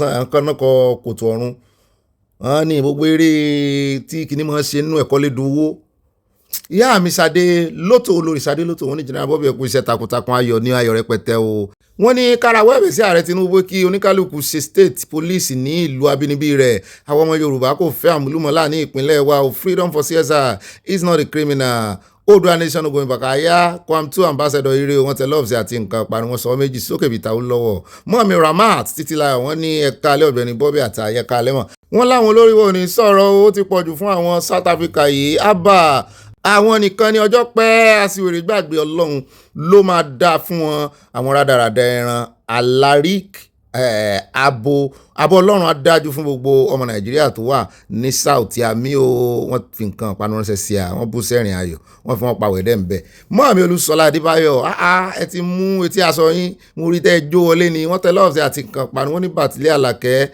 ló kàn lónìí bẹ́ẹ̀ ni ẹ sí púpọ̀ òbí bá gbé mi débẹ̀ wọ́n personalize ẹ̀ pé mo gbá wọn débẹ̀ gan mo fẹ́ràn fìlà yín yìí o mọ́ mi yóò dáa fún yín wọn ò ní wá yín tì bẹ́ẹ̀ náà ni bá mi fọlọ́run sọ̀tà ní mọ̀ọ́lá wọ́n ní Ọ̀gbẹ́ni Bobby ẹ̀kú ètò gbogbo ibi tí ọmọ Nàìjíríà bá dé ìwà ìbàjẹ́ ni wọ́n fi ń sọ Nàìjíríà lẹ́nu ẹ jẹ́ ká lọ ká kúrò nínú Nàìjíríà ká lè mọ àwọn orílẹ̀-èdè tó fẹ́ bá wa ṣe àjọṣepọ̀ ọ̀rọ̀ OB kó kàn pariwo lásán ó lè jẹ́ ààrẹ Biafra àwa yóò ti gba orílẹ̀-èdè tiwa Yorùbá Oòduà nation going back wọ́n tẹ lọ́ọ̀sì àti nǹkan panu bá mi ọ̀dà fún yín ẹ̀jẹ̀ lọ tààràtàrà báyìí sí ọ̀dọ̀ mọ́ mi Olúfúnkẹ́ Fájìmọ́lú wọn ní Bobby many companies wá láti South Africa sí Nàìjíríà tí wọ́n pa owó ribiribi Shoprite MultiChoice etc bẹ́ẹ̀ náà ní MTN tẹ́wọ̀n yẹn kò sí ẹjọ́ lọ́wọ́ orílẹ̀-èdè tí wọ́n ń dá ọmọ Nàìjíríà láàmú. I was happy to see steady light throughout my visit to Lagos but it cost money. nta gbọ́ nìyẹn wọ́n ní steady light ń wà o ẹ̀jẹ̀ agbénú ròyìn wọ́n ní ṣùgbọ́n owó ló bá dé àwa náà ń san bíìlì náà bí. wọ́n ní ó ga o bàjẹ́ kí ara irinṣẹ́ wo gbogbo ẹ̀bùn ní Ọlọ́run fún ẹ Olúwa ó ṣeun o ẹ bá ń dọ́pẹ́ padà sọ́dọ̀ Ọlọ́run o ṣé pé ẹ gbádùn orin Bàtílẹ̀ Àlàkẹ́ èmi kàn sí ni o. ìyá mi Fálàyé mọ́ mi wọ́n ní àyà ṣe bí Ọlánrewájú ni à ń gbọ́ èwo wá ní Ọlánrẹ̀yìn yìí o Nàìjíríà èsè tí orí rẹ̀ fi tẹríba kí Olúwa jọ̀wọ́ jẹ́ kí Odùduwà nation tètè dé o wọ́n tẹ love sí àti nǹkan panu kò sí nǹkan panu bẹ́ẹ̀ love nìkan a lè fi panu náà láti Canada Yorùbá nation no going back. mọ́ mi Fúnmilọ́lá Bello wọ́n ní Ọ̀gbẹ́ni Bobby ibà àfàyọ̀kọ́ ti ẹ̀yọ́ looking so handsome keep it up ẹ fún àyà ní fìlà o we love you too ìmí àtàyà wọn tẹ love sí àyà náà ní fìlà tiẹ̀ fi scarf ló láìkì jù. mọ́ mi Dorcas Jalo ní Netherlands ìyá Bobby tọ́mọ yọjú lójú window wọ́n ní brother mi Ọ̀gbẹ́ni Bobby mo fẹ́ràn fìlà yín o wọ́n tọ́ǹbọ̀ tí àyà ń kọ́ àyà dé fìlà tiẹ̀ náà ẹ̀rí inú comment section lánàá ni face cap ló dé. mọ́ mi Josephine Aláwìyé London ni mo mọ̀ wọ́n ní olúṣosùn láti ọdún bíi 40 years going àwọn ìjọba àtijọ́ kò ṣe nǹkan kan tó yẹ òórùn kíkan wọ́n máa ń náwó àpò wọn ló máa ń kún fún ìtànjẹ ọlọ́run ń bẹ o from London. mọ́ mi Victoria Badejo wọ́n ní happy weekend ibà ìfẹsẹ̀wápọ̀ àyà ń kọ́ àyà náà ń gbọ́ yín o CG Motors ti rí ogun àjálù ló máa fẹ́ jẹ́ àjálù náà fẹ́ kọ́ ọlọ́run má jẹ́ arógun àjálù wọ́n ní CG Motors ti rógun àjálù o e go explain tired ọlọ́run má jẹ́ kí a kó sọ́wọ́ àmì ìgbà tí wọ́n ń kó owó fún ara wọn o a kò sí ń bẹ̀ bẹ́ẹ̀ ni o. ìjà lóde lórí dòwe Oòduà Nation going back mo rí nǹkan ayọ̀ rẹpẹtẹ ìfiránṣẹ́ love ni o bẹ́ẹ̀ náà ni mo rí wine láàrin ẹ̀ at Ayọ̀adé Fadékọ́lá wọ́n ní òbí it's true Ogun State electricity is now super I confirm it Tinubu for 2027 Oòduà Nation going back ẹ bá mi kí àyà pé ẹ̀yin gan fọwọ́ sí Tinubu 2027 bẹ́ẹ̀ náà lè ń dúró de Oòduà kí láti wá ṣe ọgbọ́n táwa náà dà táàtà fún ọ náà nù àkúlẹ̀ ní káàrẹ̀ Tinubu kò ń bẹ̀ ṣùgbọ́n à ń béèrè fún Oòduà Nation wa bọ́lọ́n bá wá jẹ́ kí tiwa tètè yá kó tó di 2027 àjẹ́ wípé ààrẹ Tinubu wà wọ́n mọ̀ bíi tí wọ́n kọ́ntínú nù Nàìjíríà ṣùgbọ́n kó tó dìgbà náà kán sábà yọ òkun lọ́rùn Sunday Igboho first thing first. Àtàdélẹ̀ Abímbọ́lá wọn ní orúkọ ló ń roni lótìtọ́ àti lódodo sí ẹ̀rí my dearest ẹ̀gín Bobby wá odò tó ń do bá ti pèèyàn ní ẹ̀gín ṣé ìṣe kí ni ìtumọ̀ ẹ̀gín ló ń do náà ìfẹ́ ló ń jẹ́ bẹ́ẹ̀ àbí orúkọ arákùnrin Ayédátiwá ti di ti ẹnìkan ní ìpínlẹ̀ Ondo alákọ̀rí onírùngbọ̀n bíi ti ewúrẹ́ àwọn eléri bọ́ọ̀sì wọn dédé ebú ló bá dé. bẹ́ẹ̀ náà ni bàbá mi Fikayo Victor wọ́n ní Ọ̀gbẹ́ni Bobby alábòsí ní ọbẹ̀ ni mo gbà ṣé wọ́n kápá tíṣẹ̀tì ní ìwó ni ìrántí mi lánàá all politicians are one we are all deceived with many parties wọ́n tẹ love sí abẹ́ ni àti nǹkan panu. bẹ́ẹ̀ náà ni àti Dúpẹ́ Ògúnwálé wọ́n ní happy weekend Obi àtàyà kò sí ẹni fẹ́ wàhálà ní ilẹ̀ Odùduwà ṣùgbọ́n àwọn ọmọ Ọ̀yọ́ tó bẹ̀rẹ̀ sí tanu sí bàbá Olúbàdàn you say the truth those Ọ̀yọ́ people don't like the king should be very careful Oòduà Nation going back wọ́n tẹ love sí àti nǹkan panu èmi náà rí bí wọ́n ti ń ta ẹnu sí èmi náà mò ń retí wọn kàn máa tẹnu sí Olúbàdàn nígbà tó Olúbàdàn sì sọ ẹ̀ sì rí nítorí Olúbàdàn ó ṣe fún wọn ẹ jẹ́ àmọ́ òwòrán ẹ mọ̀ jẹ́ àdá sí àbí ìṣe bàbá sí ní nítorí Olúbàdàn ó ṣe fún wọn ó dáa. ṣé ẹ rí nǹkan kan tí àwọn ará Ọ̀yọ́ mọ̀ ni pé pàápàá jùlọ ní new dispensation yìí ọ̀tọ̀ ní iyì orí àpèrè ọ̀tọ̀ ní iyì èèyàn tó wà lórí àpèrè ó sọ̀tọ̀ọ̀tọ̀ ṣùgbọ́n wọ́n máa ń ra wọn lọ́wọ́ ni iyì orí àpèrè ọ̀tọ̀ bí ò séèyàn lórí àpèrè iyì rẹ̀ remain ó kàn dàbí báràkà àti sójà ni ọ̀tọ̀ ní iyì orí àpèrè ọ̀tọ̀ ní iyì ẹni tó ń bọ̀ lórí àpèrè o bí orí àpèrè ṣe lágbára tó bálágbára bá wá gorí àpèrè tó joyè tó jọba agbára ó tún lékún sí ni bàbá Ràṣídì ń bọ̀ lórí àpèrè n kò ní sọ́jú bá ń lọ o. at bọ̀bọ̀ b1 wọ́n ní Bàtílé Àlàkẹ́ kọ́ nìyẹn ni go on song my man Mr. Bobby bàmí yóò dáa fún yín Bàtílé Àlàkẹ́ ni o. Mọ́mí Elizabeth Adesanya wọ́n ní we didn't hear anything about Tina Parker since all this while. Wọ́n fi nǹkan ọ̀pá ránṣẹ́ sí àmọ́ mi ìṣẹ́jú yín bì náà ni mo ti ń pariwo ẹ bá ń wá mọ́ mi Tina Parker ẹ bá ń wá mọ́ mi ṣùgbọ́n mo pàdé wọn lórí channel kan mo wá wò pé bóyá ti sún wọn bì ni àbí yóò dáa fún gbogbo wa. ẹ já lọ tààràtààrà sọ́dọ̀ mọ́ mi Bọ́láńlé Sàlámì wọ́n ní mò ń gbádùn orin yín yìí gan-an ni o ṣé àní ra irinṣẹ́ báyìí mò ń dúró kẹ́ ra irinṣẹ́ fún mi o ibà gbé wọn débẹ̀ ṣẹ̀kẹ̀rẹ̀ lásán ni ẹ̀rà torí ṣẹ̀kẹ̀rẹ̀ ìbá wọn ròde ìbànújẹ́ wọ́n tẹ lọ́ọ̀bù sí àmọ́ mi ẹ̀ ní mọ̀ ìbànújẹ́ o. àtìmọ́ mi Abíákín ṣe mọ́yìn ìyáálé gbogbogbò wọ́n yàn Ọ̀gbẹ́ni Bobby káàárọ̀ o mọ́ mi ẹ káàárọ̀ ṣé dáadáa ni o a kú bí gbogbo rẹ̀ ṣe ń lọ ọdún 2025 yìí ó ká mọ̀mọ́ wọ́n ní gbẹgẹdẹ gbiná o ẹni tí ó kàn ní ó mọ̀ Olúwa ni kí á sá máa bẹ̀ ọ́ nítorí pé ta ni ó kàn báyìí kódà kò sérò Olúwa nìkan lọ́ba ò fìlà rẹ ọwọ́ òsì ló yẹ kí o gé sí nítorí pé àwa ìyàwó rẹ pọ̀ mọ́ mi ọ̀tún tí mo fi sí ń gbọ́ mo ń wáyàwó ní wọ́n mọ̀ pé sọ̀rọ̀ ẹ tún wò débi ìfìlà mo wáyàwó ni mo sì gì sọ́wọ́ ọ̀tún bẹ́ẹ̀ náà ni àti bọ́bọ́ bí wọ́n ní kábíọ́ọ̀sì ìrẹ́ elédùà bẹ́ẹ̀ ni o onìkan ní jẹ́ bẹ́ẹ̀ mọ́ mi Títí Láyọ̀ sí náà wọ́n ní Àyà àti Bobby ṣé ẹ tí gbọ́ nípa 321 trillion tí àwọn NNPC tí wọ́n ní ó sọnù ṣé 321 trillion ni kò mọ̀ tó 321 trillion rà pé 210 ní agbè èmi rò wípé ńṣe ló yẹ kí gbogbo àwọn tí wọ́n ní ìgbì mọ́ owó náà ẹ jẹ́ kí ẹjọ́ gbé wọn mì kó gbé wọn mì Oòduà Nation going back ẹjọ́ ẹ bá wa bẹ Olódòdẹ kí ó bá wa tú Sunday Igboho sílẹ̀ wà ń bẹ̀ wọ́n o orúkọ Jésù Kristi Olúwa wa àmín. ẹ jẹ́ á lọ sọ́dọ̀ mọ́ọ̀mí Adésọlá Ọládèjì wọ́n ní ṣé Buhari gbé ìjọba kalẹ̀ fún igbákejì rẹ̀ nígbà tó wà nípò bó bá gbé lẹ̀ nínú ipò tó wà ní ìsìn gan igbákejì rẹ̀ ò ní gbà lọ́wọ́ rẹ̀ wọ́n Báàmí Isaac Adéwùsì wọ́n ní thank you àbúrò mi Ọ̀gbẹ́ni Bobby ẹ lọ́mọ mi Ogbeni Bobby for the story on South Africa. I wonder where these young ones were when people like us were fighting for them in the 70s under apartheid. Truly human memory is short. Wow. Imagine kan wá mọ̀ sí irú nǹkan báyìí fún irú ọmọ bàbá mi ní South Africa. Sínú òní bí wọn láwọn tó jà gangan fún apartheid.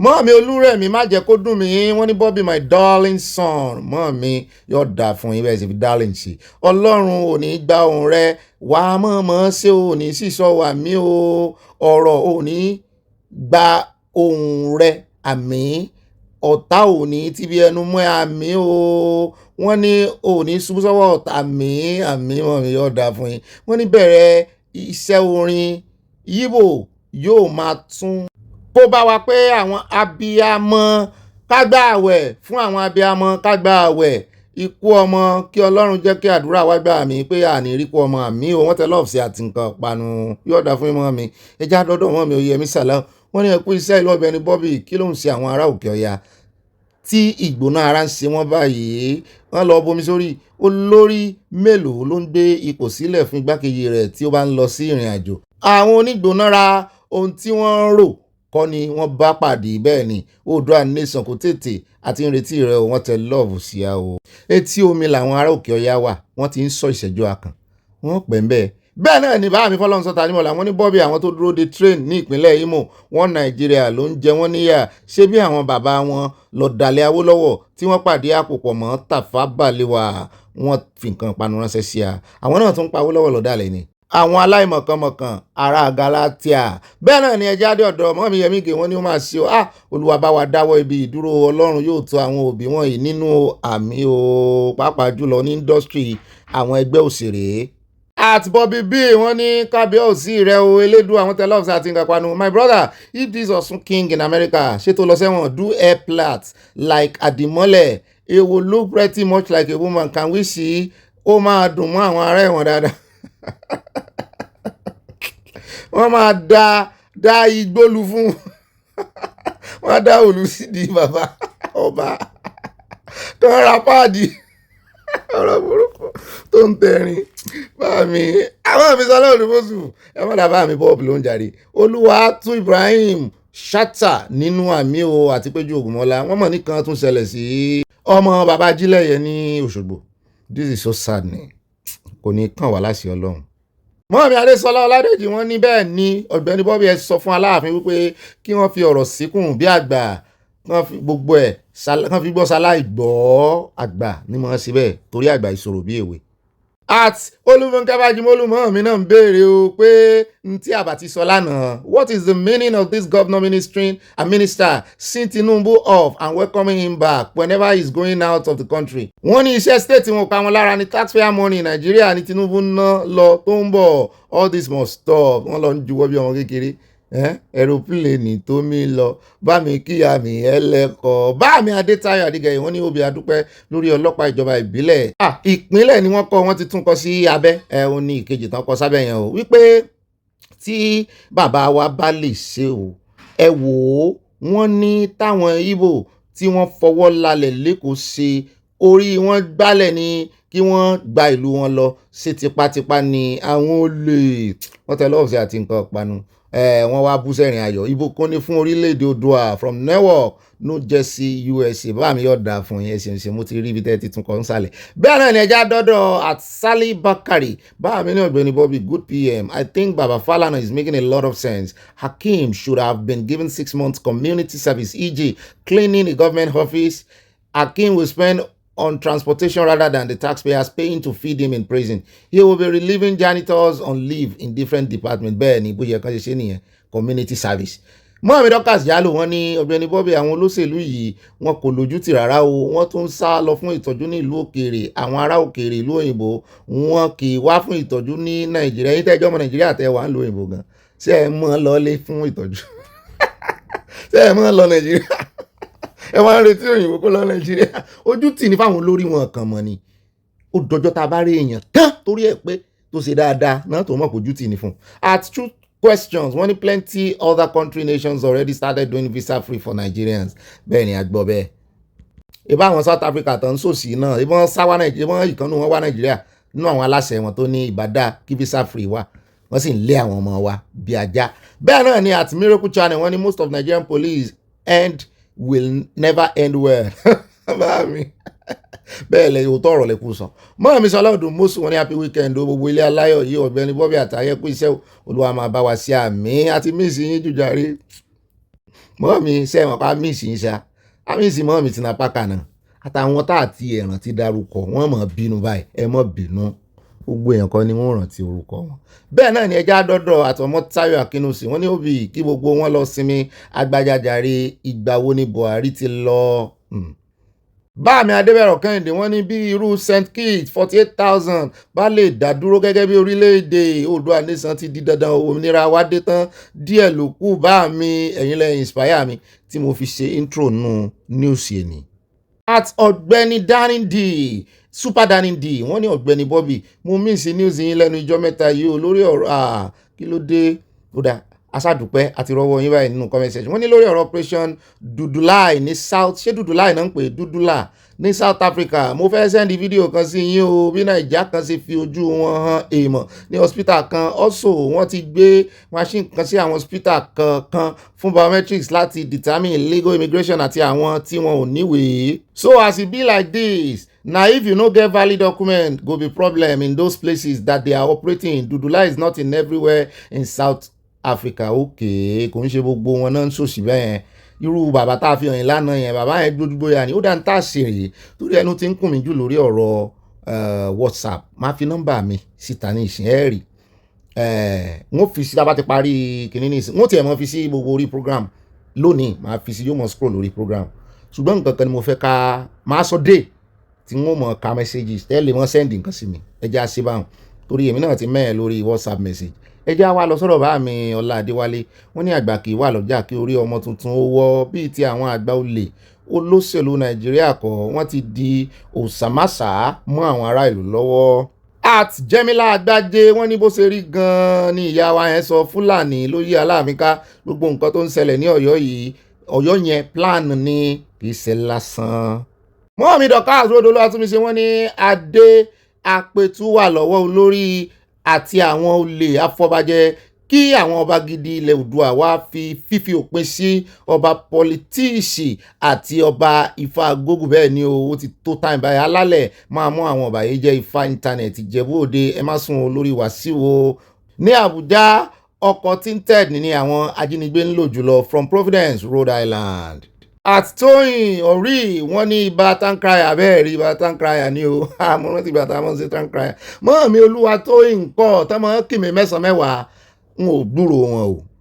mọ́ mi mébẹ̀ Akínbọ̀bọ̀ láwọn ní ẹkú iṣẹ́ o Bobby àti àyà ìjọ̀wọ́ kí ni orúkọ country tí wọ́n ti ń allow Nàìjíríà ní visa free mo fẹ́ kó àwọn ènìyàn mi kúrò ní gbẹ̀mígbẹ̀mí country yẹn títí Olúwa fi gbà wá láàyè bó ṣe gba àwọn ọmọ Israel láàyè láti kúrò ní Egypt o. Ó dà mọ́ mi mọ̀ pé ẹ ti rí orúkọ rẹ̀ ní ìbẹ̀rẹ̀ ètò torí òun la fi ṣe introduction ní ìbẹ̀rẹ̀ news tòní St. Kitts and Nevis St. Kitts and Nevis bẹ́ẹ̀ náà ni ẹja wa fi lè káde gbogbo ẹ̀ ńlẹ̀ báàmì Martin Adébọ̀wálé wọ́n ní hand over presidency my food nígbà tí Buhari wà ń bẹ̀ they said nothing there is Nigeria extension in France and in Air Force One lóòl ó bí ẹkú iṣẹ́ Ọlọ́run ní ṣiṣẹ́ rẹ̀ o.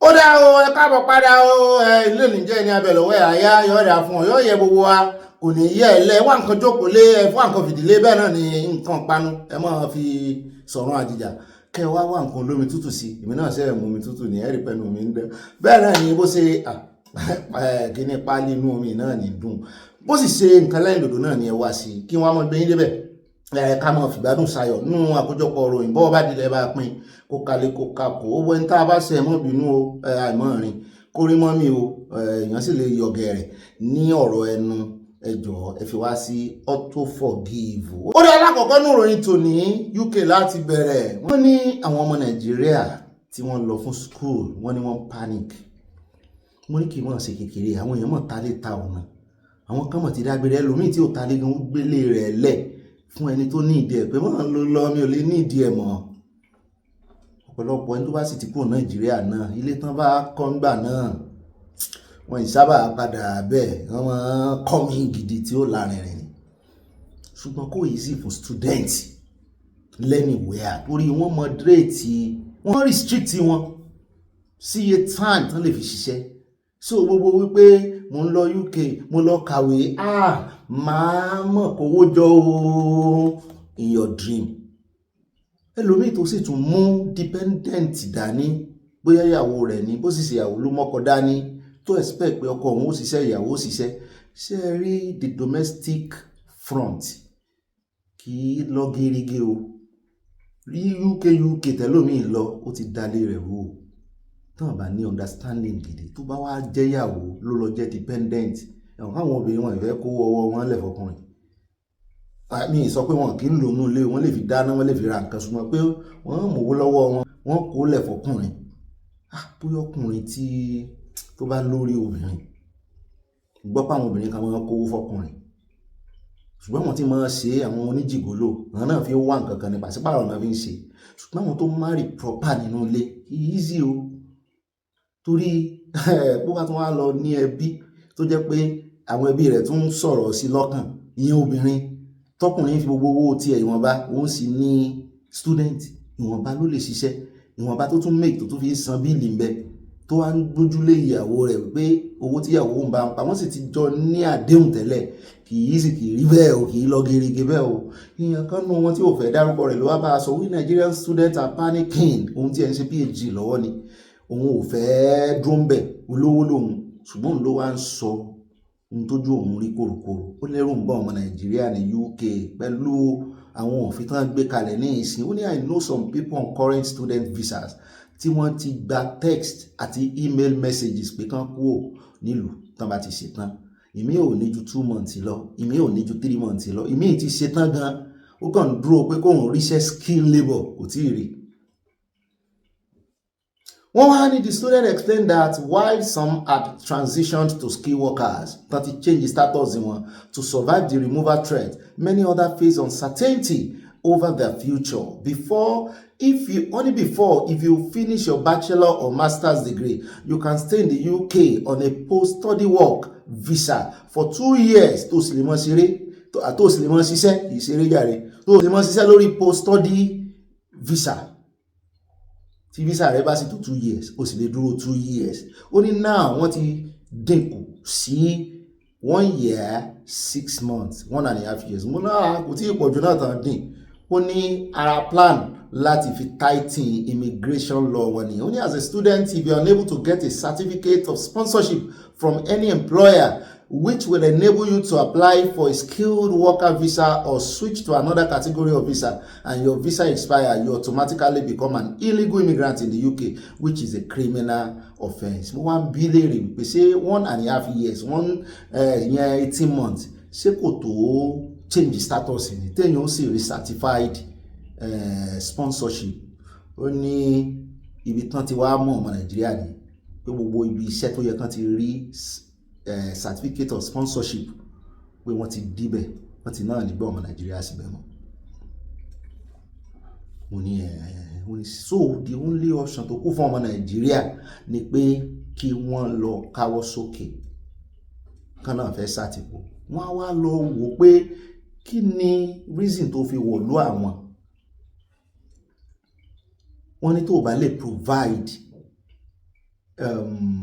tó bá ti lè provide a viable reason táwọn fi lè fún láti pò wọ́n náà mọ̀ pé wàhálà wà Nàìjíríà ṣùgbọ́n tó bá ti lè provide ẹ̀ sí ẹni tó múyàwó ẹ̀ wọlé tó káwọn ọmọ wọlé sóun ló fẹ́ lọ sọ pé gay lòun ọ̀nà tó sì ń gbà fún wọn ní asylum jù ní sóun ló fẹ́ lọ sọ pé gay lòun. Ẹlẹ́ẹ̀kejì kódà kó divorce ìyàwó rẹ̀ sóun ni ó lọ wọn claim pé agége lòun. Ẹlẹ́ẹ̀kejì ni wípé nígbà tó ń apply for visa school ogun ò lè ọdẹ UK ńgbà náà kò sí nínú reason tó fi apply wọ́n béèrè iye owó báyìí millions báyìí ní kò kó sákàǹtì kò sí ṣé ìwọ tó gún lé ló ráàyè kó sákàǹtì sọ̀nà olùfẹ́ fi gbà asylum. Wọ́n lè fi economic hardship wọ́n lè fi fúnyàn l'asylum.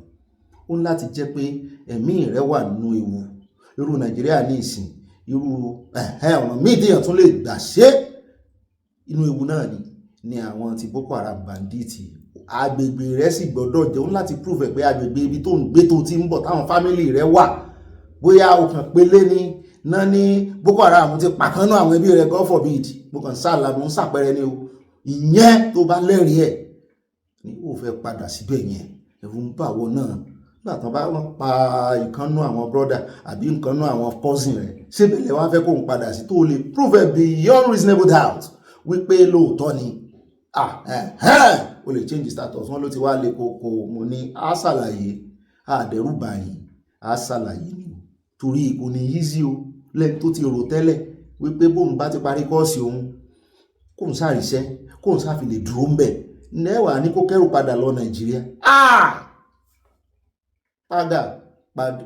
pagidari igida igi ò ní dámọ́ wa lọ́wọ́ torí wọ́n ní igida ẹ̀yẹ́fò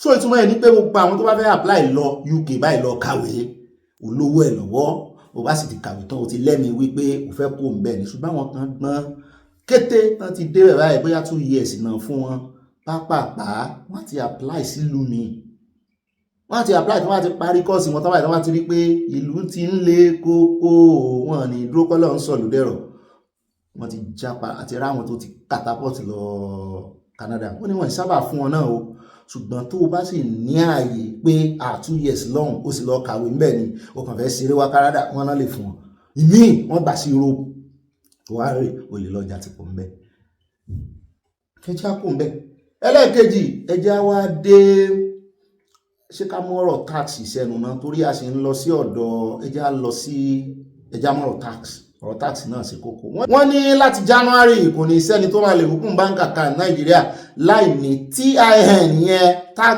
identification number bẹ́ẹ̀ náà ni àwọn kọngílátọ̀ wọn ní lè gba contract kankan láì ní TIN ṣùgbọ́n àyà wá ní kí n fa ọmọ Nàìjíríà létí pé kì í ṣe yẹn nìkan o pé kí wọ́n retí ọ̀pọ̀ àyà ní sọ ilé yìí o òun náà fọ́kásì ni pé ọ̀pọ̀lọpọ̀ nǹkan ni wọ́n máa kánlẹ̀ o lórí ọ̀rọ̀ TIN yìí o pé olódó rẹ̀ part 2 ó ń bọ̀ lọ́dún tó ń bọ̀ o wọ́n láwọn tá a wà ní diaspora náà wọ́n ní ó ṣeé ṣe ká mọ̀ bẹ̀rẹ̀ tax document wa mo lóòótọ́ ni àyà mo ṣe gbà pé n tó fẹ́ sọ fún wa kì í kàn ṣe èrò orí rẹ lásán torí ọ̀pọ̀lọpọ̀ àwọn ọ̀rẹ́ mi tán ṣe project nílé tí wọ́n fẹ́ ṣe kìíní lẹ́kọ̀ọ́ especially Èkó tí wọ́n fẹ́ submit document ilẹ̀ wọn pé kan fi bá wọn ratify láláwùsà wọ́n béèrè tax number lọ́wọ́ wọn wọ́n sì gba tax number Europe láwọn ibìkan ní Europe ọ̀pọ̀lọpọ̀ orílẹ̀-èdè ní Europe Canada USA ní Europe wọ́n gba ti Canada ó sà láwọn ìlú kan tí wọ́n gbà tó submit tax mo ní January 2026 ò tí bẹ̀rẹ̀ nìyẹn o ó wá sọ ó ní ó máa garagan àti wípé àkókò tí ń súnmọ́ létí bank account Nàìjíríà ò ní jẹ́ dumping site mọ́ fún exchange rate gbogbo ẹ̀yin tẹ́ wà ní diaspora ẹ máa sọ kí náírà jáwálẹ̀ ẹ wà kówó ránṣẹ́ sínú àkáǹtì yín ẹ ní sọ ìdí tẹ́ ṣe ń kówó ránṣẹ́ ọ̀hún tó yàn bá fẹ́ fowó ránṣẹ́ ní ìsìn tó bá ti ń kọjá tó bá ti ń gbẹnu lé bóyá bíi 250 300 euro bí wọ́n máa ní kó sọ reason tó fi ń fowó ránṣẹ́ sílé ẹlòmíì máa fojú fún ẹlòmíì máa tẹ̀tẹ̀kùtẹ̀ yóò rè ní bóyá òun fẹ́ fi sanwó school àbí òun fẹ́ fi ṣe kinní ọ̀pọ̀lọpọ̀ ìgbà ẹ máa fi sí savings wọ́n tún wá àràjá tún wá rán létí pé ṣé mo mọ̀ wípé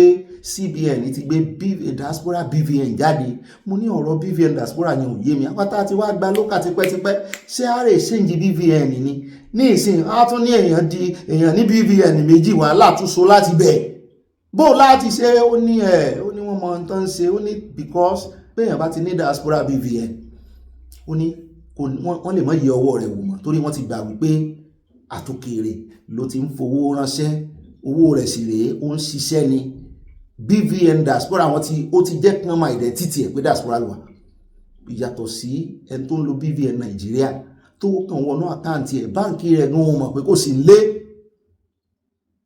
mo ní ìtumọ̀ ẹ̀ náà ni pé gbogbo báǹkì èèyàn lè tọ́ báǹkì lọ ó sọ fún wọn pé mi ò sí lé o mo ti wà lábúrọ̀dù o wọ́n sì ní ó ní bá ṣe wọ́n báyàn change ẹ̀ tí ó fi hàn pábúrọ̀dù ló wà sódà owó tó ń sẹ́ndì ilé wọn ní rò pé òun fi sponsor àwọn agbésùnmọ̀mí àbí nǹkan kan ni o kéèsì pọ̀ ńlẹ̀ gan ní ìsìn o pàápàá jùlọ ọ̀pọ̀lọpọ̀ tó ti kúrò nílé tipẹ́ tí ò ló nọ́mbà àwọn mọ́ tán ti ajáàkì nọ́mbà tó fi ń ṣeré pé o nídìí nọ́mbà Nàìjíríà tó ń lò mọ́ tanra rẹ̀ o nídìí ẹ̀ o mọ́ jẹ̀ kán rí ajáàkì wọ́n lè fi mú BVN yẹn wọ́n lè fi nọ́mbà rẹ̀ SIM card rẹ̀ wọ́n lè fi mú NIN rẹ̀ ó ní kóòdù tán tẹ̀ ẹ jọ̀ọ́ o ẹ jẹ́ àfiyèsí ọ̀rọ̀ táàsì yìí o àwọn aráalé ló bá wí àwọn aráalé ló bá wí kì í sí àwọn aráalé nìkan ló bá wí o àwọn tó mọ̀ jù alọ ayá yóò dáa fún ọ fún tó pe àkíyèsí wa sí kinní yọ́ọ̀yọ́ kò ní yẹ ẹ lẹ̀ ẹ máa ṣọ́ra gbogbo owó tẹ́ ń pa torí exchange rate tẹ́ ń dọ̀mpù ẹ̀ sílé ìgbà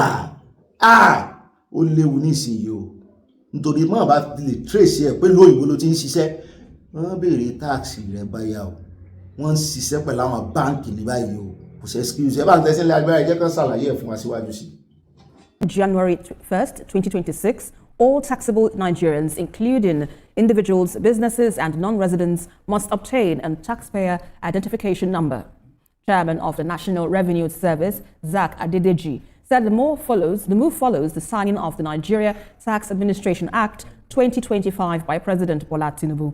He said a valid TIN will now be required for opening bank accounts, insurance, and even government contracts. The law includes exemptions for low-income earners, and most small businesses and essential goods will remain VAT-free.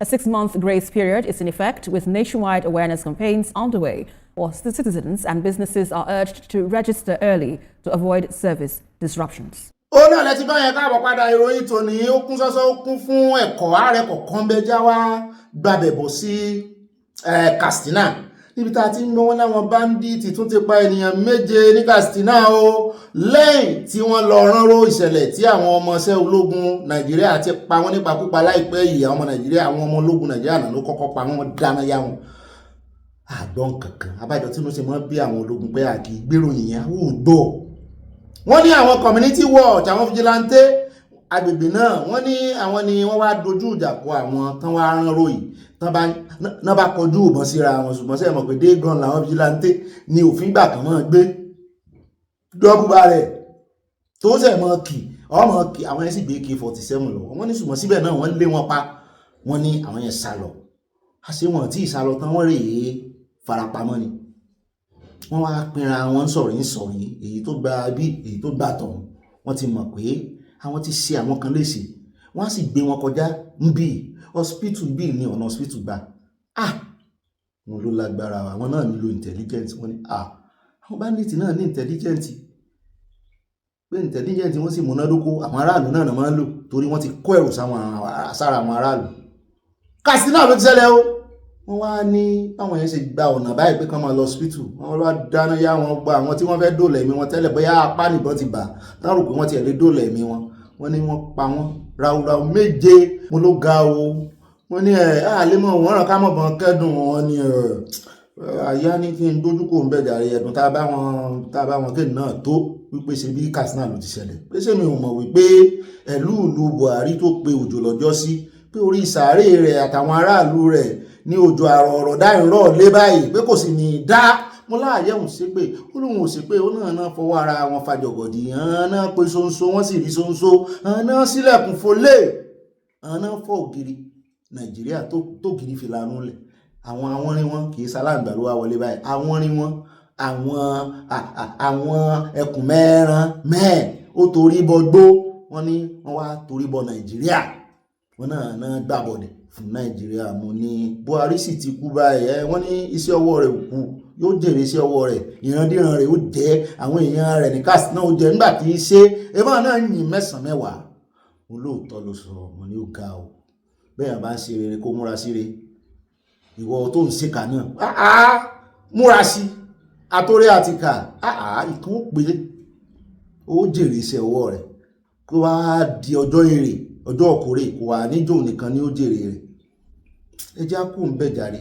ẹjá wá wọ́n ṣe sàánú jù ẹjá wá lọ sí ọ̀dọ̀ Zulum níbi tó ti ń bú sẹ́kún tó ti ń wa omi lójú mo ní Zulum rántí Zulum ó ní gómìnà wọn ní kìíní ó ní gómìnà wọn Borno níbi tí wọ́n ti ní 58 people ló kú torí ẹ̀ ló ń ṣe ń dárò ló ń ṣe ń sunkún báyìí lẹ́kùn ń ṣe pọ̀ o. Borno State Governor Babangana Zulum lọ́jọ́ sátidé àná òun ló ti tẹnu àbùkù kí ọjọ́ Friday mọ́júmọ́ sátidé ló ṣẹlẹ̀ kì í ṣe àná mọ́júmọ́ òní ọjọ́ Friday mọ́júmọ́ sátidé ẹ má bínú mo kọ́rọ̀ mi jẹ wọ́n ló ní èèyàn 28 òun náà pàdánù lábẹ́ òrùlé òun kì í ṣe nílé rẹ̀ gangan ṣe mọ̀ pé òun ní gómìnà so jurisdiction rẹ̀ ó ní wọ́n sì pa ọmọ iléeṣẹ́ ogun 5 ní Darajama agbègbè Darajama ní Bama local government area nípínlẹ̀ náà ó ní tẹ̀dùntẹ̀dùn ní fi ń sọ̀rọ̀ pé òun ti gbìyànjú ìwọ̀nba okun tó wà nù òun ti gba ilé àwọn èèyàn àwọn tó kú lọ pé ilé mélòó lòun fẹ́ yà pé wọ́n ń wa ẹkún ọmọ tán dín un lọ́wọ́ lẹ́sẹ̀ mú báyìí pé ẹ̀ sì dáàbò bá wọn. Only we are here to commiserate with the people of Darajama over what happened last night that has claimed the lives of many people. It is very sad. This community was settled a few months ago and they go about their normal activities, but unfortunately they experienced Boko Haram attack last night. Bó lẹ́sẹ̀ ń settle ṣé àmọ́ pé ó náà wà lára àwọn tó sọ pé wọ́n ti gba ọ̀pọ̀lọpọ̀ villages agbègbè lọ́wọ́ òun. It's very sad. This community was resettled some months ago and they are going about their normal businesses, but unfortunately they had a Boko Haram attack yesterday. So we are here purposely to commiserate with them and to build their resilience. The governor confirmed the death toll, 63 people, among them 5 soldiers and nearly 60 civilians. For him, we have to take note that the numerical strength of the Nigerian army is not enough to contain the situation. Some months back, we had a meeting in Abuja with the National Security Advisor and other heads of security agencies on the need to establish what we call the forest guards. So far, so good. 2 sets of forest guards were trained in Maiduguri, and therefore, one of the solutions that we want to implement immediately is to see how we shall deploy the trained forest guards to most of the locations that are vulnerable so that they will protect the forest and they will protect the communities also. Only on the casualty, the governor said at this moment, ó wá sọ̀rọ̀ lórí casualty yìí àwọn tó kú, wọ́n ló sọ wípé 63 ló ti kú. Àyá ní ọ̀gá mi bulẹ̀ ti wá rí 58. Mo ní ro àwọn 5 àwọn sójà 5 mọ̀. 58 plus 3. Ó yá 63. Ẹbí tó ti rí inú. Ó ní ó dáa mo rò pé ẹ̀ǹjẹ̀ aràn ni. Àyájá kúrò lójú òkè ni wọ́n fojú rẹ̀ rí lónìí.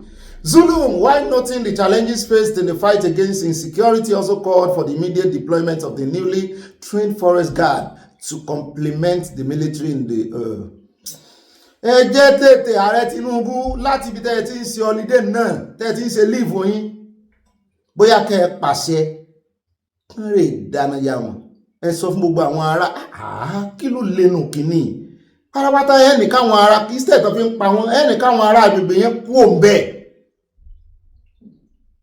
àwọn ará agbègbè náà sì rèé ẹ ti bọ́n sọ̀rọ̀ pé ibo náà ń gbà wá ẹnìkan kú òǹbẹ ẹ sì lọ sátáláìtì yìí ibẹ̀ ní àwọn ọ̀tẹlẹ̀múyẹ́ USA àti Israel wà nílé ṣe kíní tí ń pọ̀ jù another 50 ọmọ èèyàn láìsí pé èèyàn bá ṣe bẹ́ẹ̀ pa ewúrẹ́ gan tàbí màálù pátí téèyàn bá ti pa 63 cows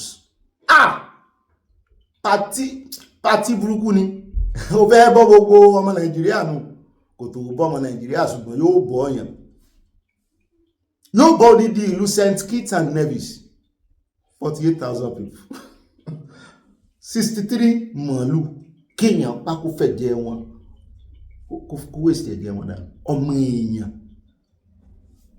ológun Nàìjíríà 5 wà níbi tá ti wá ń sọ̀rọ̀ yẹn lọ́wọ́ náà ológun Nàìjíríà náà ti wá sọ wípé ẹ wá update wà lọ́dọ̀ àwọn o wípé lóòótọ́ wọ́n pa àwọn èèyàn ìyà wọn lọ sí 5 members 5 officers àwọn ṣùgbọ́n the air component of operation Adinkai wọ́n ti ròyìn wọn in concert with ground troops wọ́n náà ti pa àwọn tó ju 30 terrorists lọ wọ́n ní wọ́n ju 30 lọ àwọn kan lo 30 láti fi ṣe gbèdéke ni wọ́n ní director of public relations and information Nigerian Air Force Commodore Ehime Ejodame ló sọ wípé operation yẹn tó ṣẹlẹ̀ lọ́jọ́ Friday at Darajama village in Bama local government area ní Borno nígbà tí àwọn gbọ́ tán pé ìpè pàjáwìrì ránṣẹ́ sáwọn wípé àwọn terrorists wọ́n ti ń engage àwọn friendly forces mo náà wo àwọn wọn ní friendly forces wọ́n nítorí àwọn JTF wà ń bẹ. He explained that the air component acting swiftly on the situation report deployed an intelligence, surveillance, and reconnaissance mission and an air interdiction mission. According to him, only the air crew established contact with the ground forces in Banki. Establish contact who confirmed that reinforcements were already moving to support the troops. On arrival at Dajama, the air crew visually identified friendly forces before ISR scans. Wọ́n scan wọn, ó wá reveal àwọn terrorists táwọn ń sáàdà ọ̀nà northwards lọ. Wọ́n ní láti bẹ̀ nínú búùṣì dú. Wọ́n náà sì mọ̀ wípé iye àwọn tí yóò kú ń bẹ̀rù táwọn neutralize. Wọ́n náà ìgbà tí lọ sàwọn, wọ́n ló já wọn jálajàla ni. Wọ́n ló já wọn jálajàla, àwọn ò lè sá wọn hàn. Ó dà aṣáàdùpẹ́pẹ́ dáhùn ṣùgbọ́n àwọn tán wá pa ètè pọ̀ ju bóòlẹ́ ti ṣe sí El-Rufai tán fẹ̀sùn kàn kó sọ wípé àwọn kìrìsìtẹ́nì ló wà lẹ́yìn ẹ̀ sàn kìrìsìtẹ́nì tún lélẹ̀ eléyìí ó kàn ní lóminú o. Ẹjọ́ àtẹ̀ ìwájú ọlọ́run wọn bá wọn yóò wọn bá wọn ṣe. Ó dá ìròyìn tí ó mọ̀ tẹ̀lé báyìí ẹjọ́ adélé ìgbìmọ̀ asòfin bó ti ẹ̀jẹ̀ pé wọ́n wà ní recession báyìí wọ́n ní ṣùgbọ́n bọ́jọ́ ṣe ń súnmọ́ fáwọn ọmọlé ìgbìmọ̀ asòfin Nàìjíríà láti padà sẹ́nu iṣẹ́ ní lẹ́yìn ọ̀nùlé oṣù méjì ìyẹn 23 inú oṣù yìí náà máa wọlé padà wọ́n máa resume ìyẹn 23 inú oṣù yìí náà máa resume. Wọ́n ní ọ̀kan lára àwọn issue wàhálà tó wà lẹ́tọ́ ọmọ Nàìjíríà ti ń retí pé kí wọ́n dáwọ́lé tí wọ́n bá ti nípa tán bá padà sẹ́nu iṣẹ́ òun náà ni ẹ̀sùn àbẹ̀tẹ́lẹ̀ tí ìkànnù wọn lára àwọn ní só ti rùn tí ìkànnù wọn fẹ̀sùn kàn wọ́n wípé gbogbo ìgbà tí wọ́n bá ti fẹ́ gba àbádòfin wọlé látọwọ́ àwọn ọmọ constituency wọn wípé owó ni máa ń ná ni kì í ṣàgbàdo pé wọ́n máa ń béèrè owó ó jẹ́ kàyéfì fáwọn o.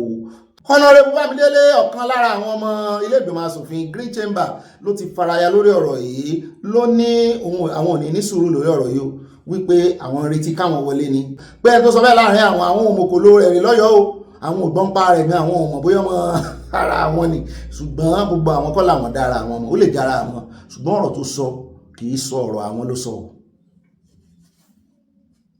ṣùgbọ́n ọ̀rọ̀ tó sọ kì í sí ọ̀rọ̀ àwọn ló sọ ọ̀rọ̀ ara rẹ̀ ni pé inú àwọn á dùn kàn tètè wọlé kàn gbé ọ̀rọ̀ rẹ̀ kaná kàn scrutinize ibẹ̀ náà ló tún ti wá mẹ́nu já ọ̀rọ̀ ti allocation tí ìjọba àpapọ̀ tí wọ́n kọ̀ láti release fún Ọ̀ṣun state ẹ bá ń tẹ̀sí ẹjá gbọ́ lẹ́nu rẹ̀. You don't even give anybody any money for what the constitution and the house rules allow you to be able to do. So I don't know where, when I read it, I was like, and I don't even know this fellow. I don't know him. We're actually so many in the house that unless you are very close to some people, you may not know who they are. And I don't know where that is coming from. But I can assure you that this matter will be taken care of by the time we resume by the appropriate committee of the house. It needs to come because he has actually injured the reputation of members of the house collectively and severally. And he may need to provide a context to this kind of wild, unsubstantiated, unfounded, and false claim that this my colleague has made. That the Ethics and Privileges Committee investigate the matter. We are going to certainly ask that because you are not the first person asking. I've been called by several people from my constituency asking whether it is true that we pay money for bills and motions and whatever. So we'll raise the matter and then let him go to the Ethics and Privileges Committee and prove his claim before that committee. What happens after then, I may not be able to say. The update we have is that for some reasons there are some persons at the federal level who do not want the government of the states to succeed, and who, in trying to do that, have used strong hand tactics and clearly illegal tactics to withhold funds that are meant for local government in the state. There is absolutely no basis for it. There are judgments of the court, including the most recent one by the Court of Appeal, which recognized some set of local government chairmen and asked that they be recognized forthwith. But for some reasons unknown to us, some players somewhere are trying to just muzzle the state government to achieve whatever reasons. But I can assure you that they are going to fail because we are on the right side of the law. The governor has continued to deliver on good governance, has continued to serve the people, and has continued to emphasize the fact that, as far as he was concerned, a president who kicked against such when he was the governor in Lagos State will not authorize that. The governor believes very strongly that this must be something some people are doing somewhere behind the president, and continue to appeal to the president to intervene so that they don't also rubbish the legacy he has built as a fighter for justice, as a fighter for democracy in the past few decades. Is Osun State going to be going to court on this matter? Oh yeah, the Osun State government has filed the matter before the Supreme Court. We are expecting a hearing date for this matter to be determined by the Supreme Court, whether by virtue of the clear provision of the Nigerian Constitution, any arm of government has the power to withhold funds, whether the federal government has the power to withhold funds meant for any other arm of government. There is an established case, like I told you, Lagos State versus federal government during the Obasanjo era was very clear pronouncement of the Supreme Court, and we don't think the Supreme Court will now come today and reverse what it said in that time. Ó rẹ̀ káàbọ̀ padà ní pápápá ẹja wá dé ọ̀dọ̀ arákùnrin tó sọ wípé PDP ti dòkú ó ní wọ́n àti ìgbé wọn sí ni ó lọ́wọ́ Wike òun sì ní death certificate rẹ̀ wà. Ó ní Wike bóun ṣe ń wo yìí ló máa fa ẹni tí wọ́n máa fi ṣe presidential candidate sílẹ̀ fún 2027 nínú ẹgbẹ́ PDP pé àwọn Ṣèyí Mákindé àǹkó wọ́n kàn ń pariwo lásán ni àyà ni ṣé wòlíì ló ń sọ̀rọ̀ ni mo ní kí n máa ṣe wòlíì analyst lásán mọ̀ ní ìkàn wọjọ́ iwájú ẹgbẹ́ òṣèlú ẹgbẹ́kẹgbẹ́ Naba Society ọ̀rọ̀ rẹ̀ dùn létí tèmi o abálájọ tí ẹgbẹ́ APC fi ń jà fitafita láti bá ti ẹgbẹ́ PDP jẹ́ wọ́n náà tiẹ̀ ti bàjẹ́ wọ́n ní ADC náà tó ń lé kiri báyìí ó dà sísìn tá a fi wọn pa wẹ̀dẹ́rì ẹjẹ́ àgbọ̀ lẹ́nu arákùnrin ọ̀rọ̀ rẹ̀ mú yẹ̀sì wá. As far as you are concerned, it's a dead party. No, it's a dead party. Whatever they are doing now, whatever the PDP is doing now, is a joke. In 2027, I see a situation where there will be two factions. Of the PDP? Of the PDP. Just take note of this. There will be two factions. And everything I've said since 2015 have come to pass both within the PDP and the APC. There will be two factions. There will be the Wike faction and there will be the PDP other faction, right? Now, there will most likely be a judicial pronouncement, right? Confirming the Wike faction as the only faction that can sell nomination forms. So it is the Wike faction that will bring the candidate of the PDP. Your position now is predicated on what basis? On records in the last 2 years. You don't seem to be a fan of Wike anyways. You've heavily criticized him on your Twitter handle. I was not just a fan of Wike. When Wike stood for the truth, when he fought against a federal government that was overbearing, I traveled to Port Harcourt. Myself, my driver, my security, we drove by road because we didn't find any ticket. We drove from Abuja through Anambra to Port Harcourt in 2016 for the rerun. I was shot at in defense of Wike and the rest. He stood on the right part of history. Wike fought against government imposition, federal government imposition, manipulation of the election. I was in Port Harcourt live. Oh, you almost lost your life. I almost lost my life. I was live in Port Harcourt. I drove. All because of Wike. All to fight for democracy, or because we felt Wike was also on. You know, when he was in PDP, he was always, Buhari is an evil man, blah, blah. Anyone who stands for the truth, no matter the risk, we will take that risk with you. When after the convention in 2021, right, and Alimoni Sheriff was removed, that's December 3rd or something, in Port Harcourt, and Alimoni Sheriff was removed, right, and he tried to come back and take over Walata House, right. I was the one that Wike actually appealed to make sure Alimodi Sheriff did not gain access to Walata House. I was the one who locked Walata House. For 13 days, the key of Walata House was in my house. Against Alimodi Sheriff? Against Alimodi Sheriff. I was the one who got the police to block Walata House. The key to Walata House, PDP headquarters, was with me for 13 days. So I was the one who did it. So you once believed in Wike, but now... I once believed Wike when he was on the right part of politics. But right now? Right now, the man that I see is no longer the man that I used to know. Who do you see now? He's a man that has lost it. In what sense? In every sense. Wike has no bearing. He has no connection. He has no understanding of what governance is. He understands power, but he does not understand governance. He understands power in results sheet that came out of Rivers State in the last election. You will weep for this country. I have some of them. The mutilation of result sheet just to arrive at a predetermined end of making Fubara governor, of making sure that Tinubu got certain percentage from the state, that was a joke taken too far. About this mutilation you're talking about, they were challenged, they were discussed, they were debated in court, up to the Supreme Court. Okay, now I'm going to say this, right? Those mutilations, if they were handled by a proper judiciary, not a judiciary that has been politicized, a man like Wike should be in prison. Based on what? Why would you throw him in prison? Because I was in Rivers And I can tell you, Sheung, Wike's only claim to, to power is his relationship with the president. What Wike did in 2023, what happened in Rivers in 2023, should have him in prison.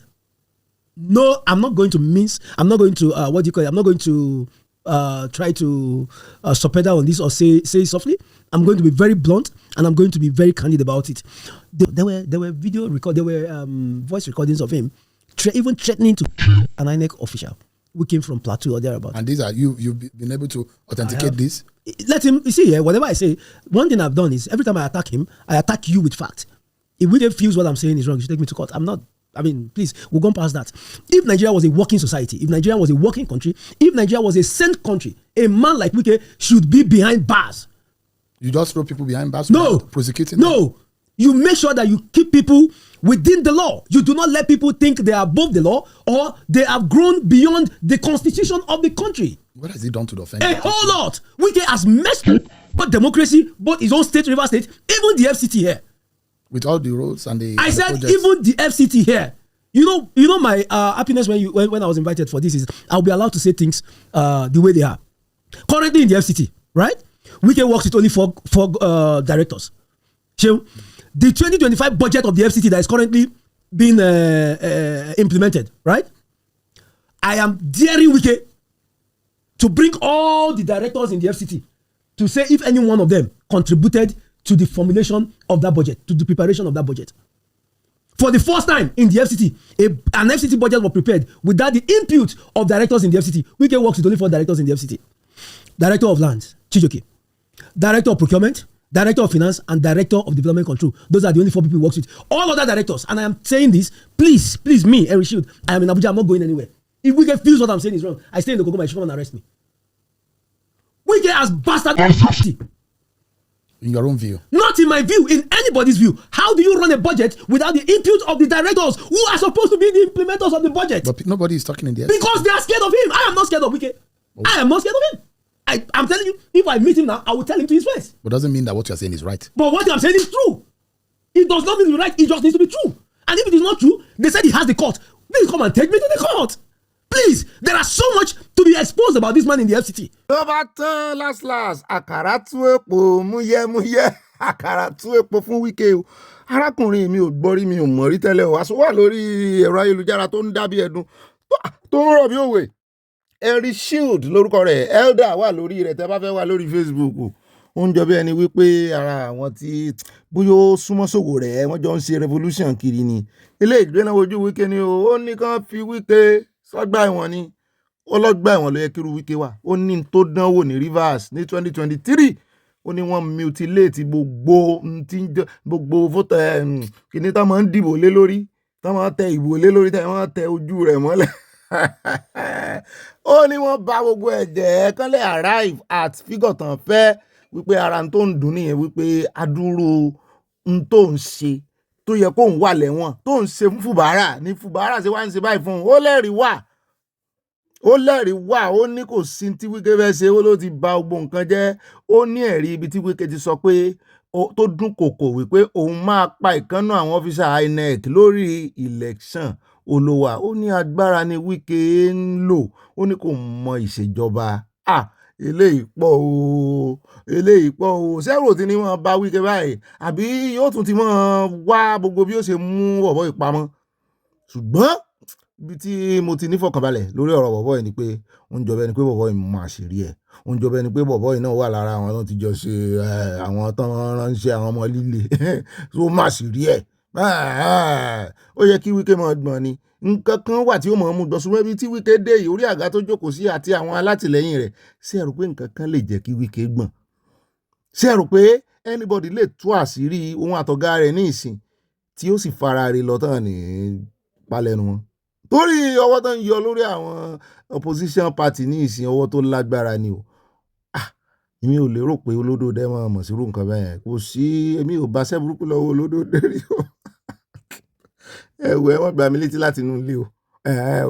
Ó lè bà mí o. Ẹ wọ́n gbà mí létí láti inú ilé o. Èmi kọ́ mo sọ̀rọ̀ o. Ilé ìlágbára o. Ibi tí decadence Nàìjíríà, ibi tó bàjẹ́ dé rèé. Wọ́n ń sọ̀rọ̀ fún sí bọ̀bọ̀ yìí náà pé ó ṣe wá jẹ́dá ìlò náà sọ̀rọ̀ ó ní because Wike wà ó wà against, ó dúró lórí òtítọ́ tẹ́lẹ̀. Mo ní orí òtítọ́ ọ̀rọ̀ wo ló dúró lé orí òtítọ́. Èmi náà rí nígbà tí ó gbè sí ìyá kan lẹ́yìn, ìyá kan tó lóun tó jáde nígbà náà tó lóun ló kọ́kọ́ gbá Akpabio létí tí Akpabio fẹ́ mú sọ́wọ́ nígbà yẹn ní Rivers. Wike lọ gbé ńlé. Èmi náà rí akitiyan Wike nígbà náà, ó sanra nígbà náà.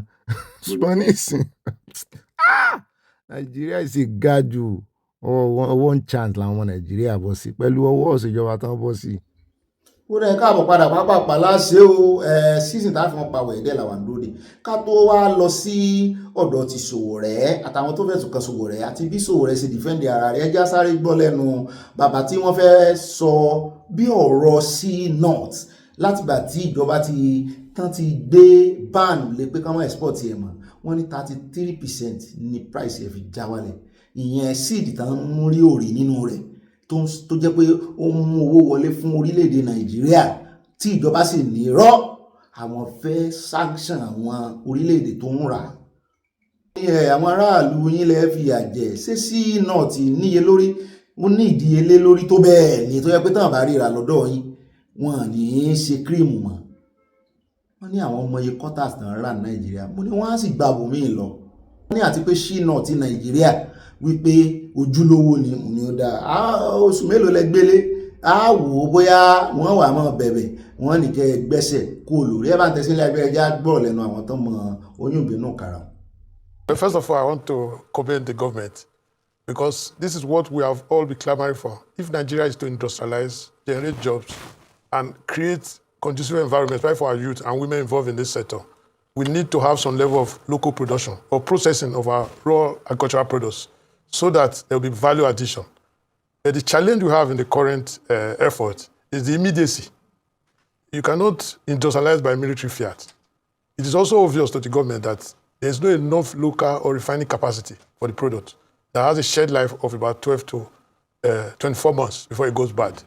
So what government needs to do is to readjust its current policy so that it will take advantage and so that what we are trying to save will not lose it. Currently now, who is the beneficiary of this ban? Is it the poor women that pick up the share nuts?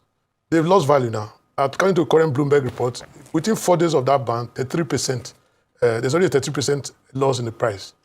And we also have ongoing contracts by people, the aggregators and several persons who are at the various stages of exports. What do they have to do with the products when there's not enough local refining capacity? So government needs to have a clear communication strategy.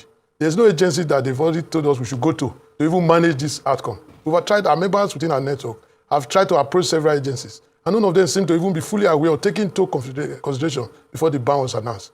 So government needs to now find a way to make sure, if the intention is to protect the poor women who are involved in picking the shepherd, who forms about 95% of those involved in the rural communities. They are not the ones doing the exports, they are not the aggregators, but their income has been dipped, and they're actually having shed nuts. They rely on daily picking of this and daily payments or weekly payments to even survive.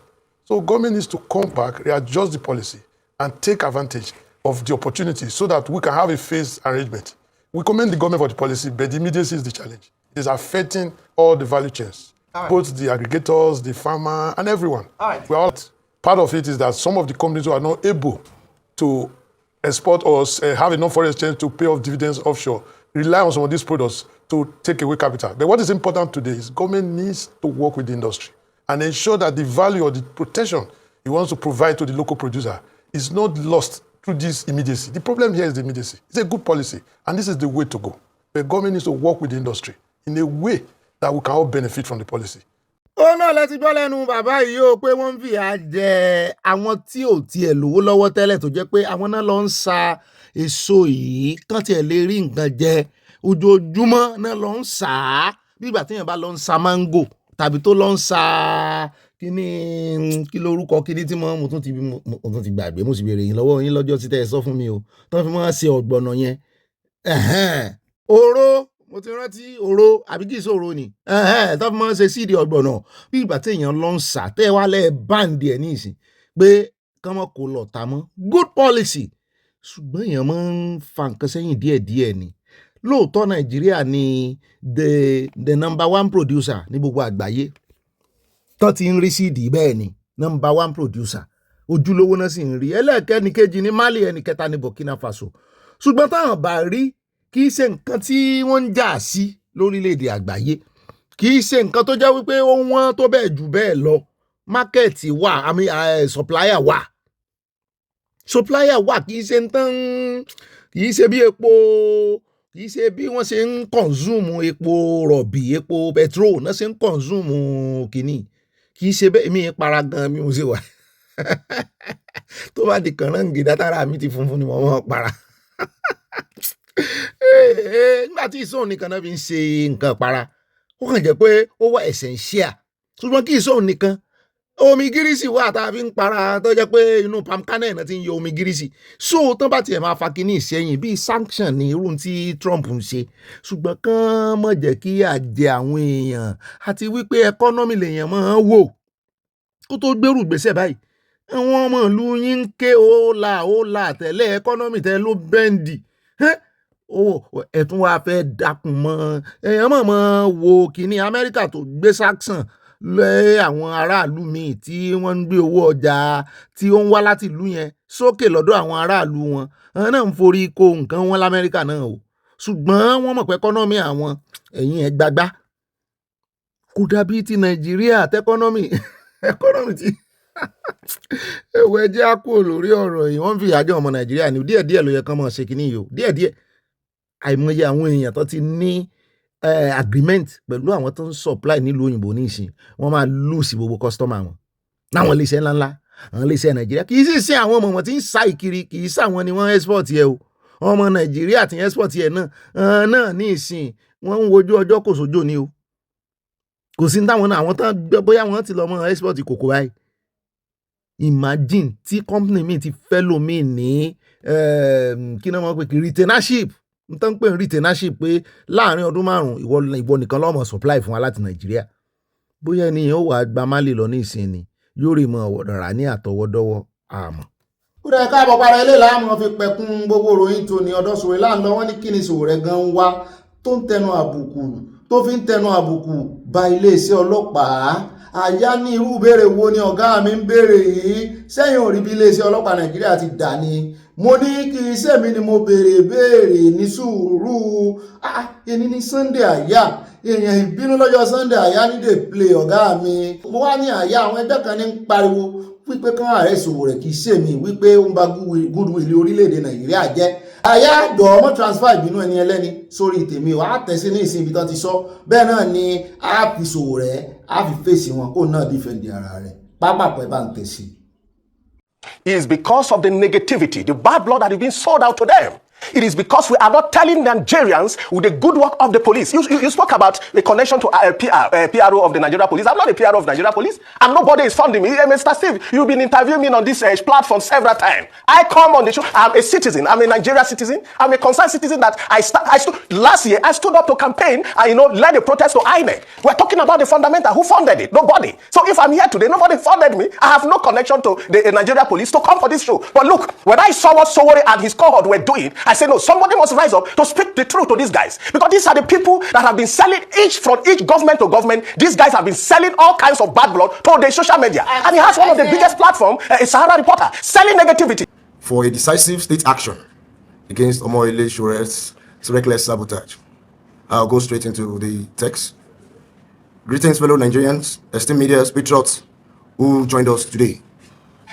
Today, we are gathered here not to silence a voice, but to protect the soul of our nation. No single person's loss for chaos will change Nigeria. Omoyele Sowore's actions are not activism. They are calculated assaults on our dignity.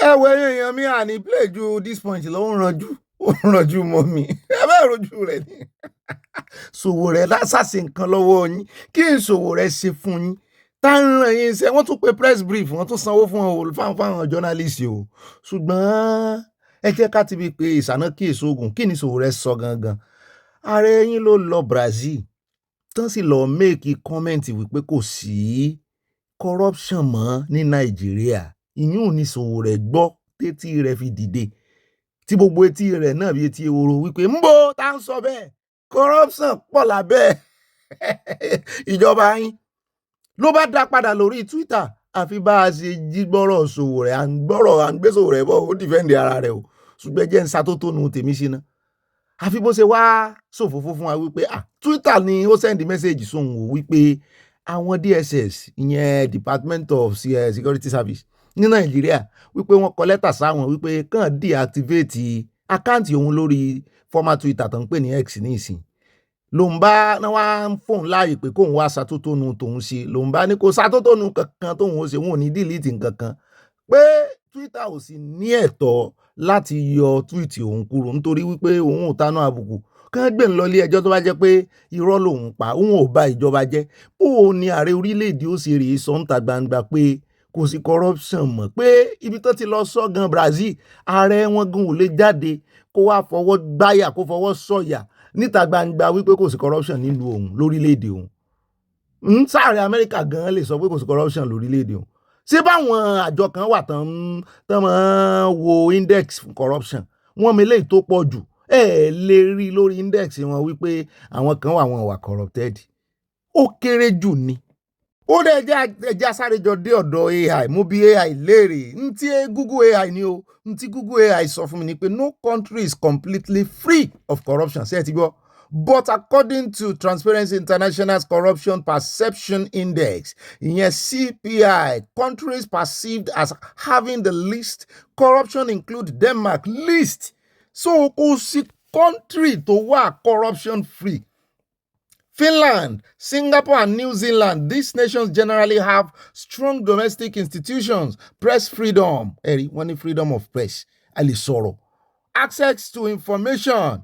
Tí gbogbo ẹgbẹ́ àgbáyé ẹgbẹ́kẹ́gbẹ́ lágbàáyé ẹgbẹ́ gidi ni o kì í ṣe ẹgbẹ́ kẹgbẹ́ náà bá society o tẹ́ ẹ bá fẹ́ béèrè bọ́n yunifásitì wọn ṣe ń náwó ẹ bá lórí wẹ́bsáìtì wọn bó ní ẹ̀ka ìjọba wọn ṣe ń náwó bó ní CBN wọn ṣe ń ṣe ẹ bá gbogbo information lórí wẹ́bsáìtì wọn tán bá gbà yín láàyè torí àwọn wẹ́bsáìtì kan wà wọn ní jẹ́ kẹ́ access sí láti bóyá Nàìjíríà tàbí anywhere àtẹ̀bá ti ń bọ̀ so wọ́n ní wọ́n grade kiri láti 0 to 100 ní 0 sí 100 ẹni tó bá gba máàkì 100 wọ́n ní country is very clean ṣùgbọ́n ìyẹn ò sọ wípé kò sí corruption bẹ́ẹ̀ ààrẹ Tinubu náà wá sọ gbogbo ayé ló ń wò wọ́n ọ̀pọ̀lọpọ̀ àwọn ààrẹ orílẹ̀-èdè tó jákẹ́jọ́ wọn ni yóò mọ̀ fi wọ́n rẹ́rìn pé bó o lọ ṣe wá sọ̀rọ̀ nǹkan báyìí Sowore wá gbé DSS wá gba ọ̀dọ̀ Twitter lọ mi ò gbọ́rú eléyìí rí àwọn àwátá àti ẹ̀ka ọ̀rọ̀ ìsí tẹ́lẹ̀ àtàwọn tán gbọ́n pantí Sowore sọ tẹ́lẹ̀ wọ́n ti bẹ̀rẹ̀ sí ní mọ̀ tó ṣẹlẹ̀ ní ìsìn látàrí ìgbésẹ̀ tí DSS gbé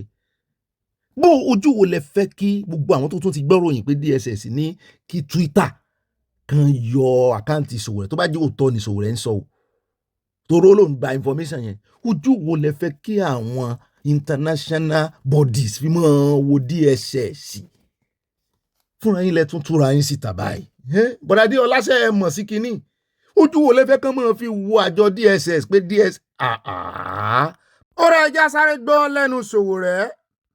Well, I think it is just a recycling of the same strategy that was used by the Buhari regime in 2019 when I was arrested during the planned protest known as Revolution Now. Mm-hmm. I was equally accused of terrorism financing. That was, in fact, what the Buhari regime used in getting a 45-day detention order against me from Justice Taiwo of the Federal High Court, now retired. And they also accused me of money laundering and also accused me of cybercrime. In fact, that was the first time I was accused of cybercrime or cyberbullying. They claim I was cyberbullying the president. Were you? Muhammadu Buhari. Were you, so were you cyberbullying him? Well, when we asked them to present the evidence of cyberbullying, they ran away because our lawyer, then Femi Falana, told them that, the president himself must be a witness in this matter. He has to be in the witness box to prove to the world that he's been cyberbullied. Yes. So then a few days later, they came and withdrew cyberbullying. They also withdrew from the case money laundering because we also asked them, where's this come from? Because they are presented to Taiwo that I went to Dubai to pick up $100 million to overthrow the government. So when they came for my interrogation, I said, I've never been to Dubai before. They were shocked. Well, I think it was part of the strategy to present to the public a different image of me that the public had. Because when people hear about money laundering, so the money laundering terrorism financing, yes, all our eyebrows go up. Yeah, exactly. So where is it coming from again? It's just a strategy to silence me. It's a strategy to blackball me into a situation where I have to be defending myself against. Because when they bring up these allegations, they don't present anything to the courts. And that is what is wrong with our courts. If somebody comes to you and says, I want you to freeze the account of a person because he is involved in terrorism financing, which is a grievous offense, the court ought to have asked, can we have some evidence? Is it that he transferred money to a terrorist in Zamfara or anywhere? Just like they did in 2019. They found out that the only element or ingredient of money laundering they claimed was that I transferred money from the US to my Nigerian account to support myself when I'm around or my family or Sahara reporters. That was a crime. So, and they withdrew that. Eventually, after, holding me up in this country for 5 years, they came and withdrew the case in 2024. This order Yes. Legally, I wouldn't be worried about it. But because it's a violation of my privacy, it's a violation of my fundamental rights, and because I know what it's all about, we are going to challenge the order. Because the order was broad and generally just unheard of, that somebody just came to you and presented all the account numbers of someone that he picked up from the NFIU. And you said, go and provide every information, including that of our political party, the AAC, the TIB movement. And some of the accounts, by the way, that they are now asking for information about were frozen since 2019. My GTB account is still frozen. In fact, I'm in court against GTB and the DSS for illegally freezing my account. It's public. There's nothing about my account. There's nothing about my life that's not public. But you also have a duty as citizens to ensure that people just don't take you for granted, that they just violate your rights simply because it is the easy thing to do. And because if it is wrong and you don't challenge it, then they'll go after people, several people in the future. They use people like us to test soft targets. Well, it's also because of the things that you say. I remember the last time I spoke with you. Yeah. You were accusing the Inspector General of Police of nepotism. And Absolutely. And you said that he gave promotion to a lady you called his girlfriend. He hasn't denied it. Well, but you see, that's part of the reason. Well, that's part not of the reason why. That's not terrorism. That's not terrorism. No, it's not. That's not terrorism. But they're Yes. saying falsification of documents. No. They're saying you forged an internal memo. Okay, that's interesting. Yeah. So they claim that I forged a police wireless message. Yeah. And when they presented them before me, they were the same, except that one of them had panic watermarked over it. That was the difference. That's not forgery. It's not? It is not. You cannot forge a document. You can only forge a document if the document emanated from a different person, masquerading as the order. You cannot forge a document that was made by the police just by writing hard copy as a watermark on it. If you get a police wireless message and you want people not to take it away from you as the source, the original, you can put hard copy as a watermark on it. That's not forgery. What did this Inspector General of Police... Well, I've heard you... It's not the first time. I've seen you criticize Inspector Generals of Police over the years. It does feel like this particular one really irks you. You've been talking about how he shouldn't be there. And I understand your point. At the time, there was a police officer who was around his age as well, who had served for the same number of years that he had. And then you were saying, well, if he's asked to retire because of his age and time, so why shouldn't the Inspector General of Police be saying? But the President has a prerogative to extend on this man's matter. The President has a prerogative to extend the tenure of a police officer who is still in the police force. So you're saying because his time expired, he's supposed to remove the uniform first? Yes, and if they want to change the police act to allow your non-uniform persons to be policemen, that's different. You get my point, to be IG of police.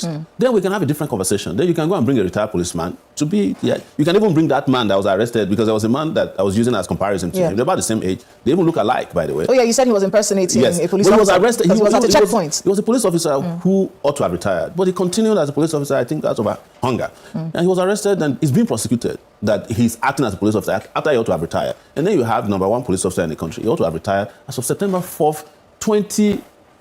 Yeah, the difference is that the President has a prerogative to extend this man's we have challenged them and they have not denied it. The President has a prerogative to extend the tenure of a police officer who is still in the police force.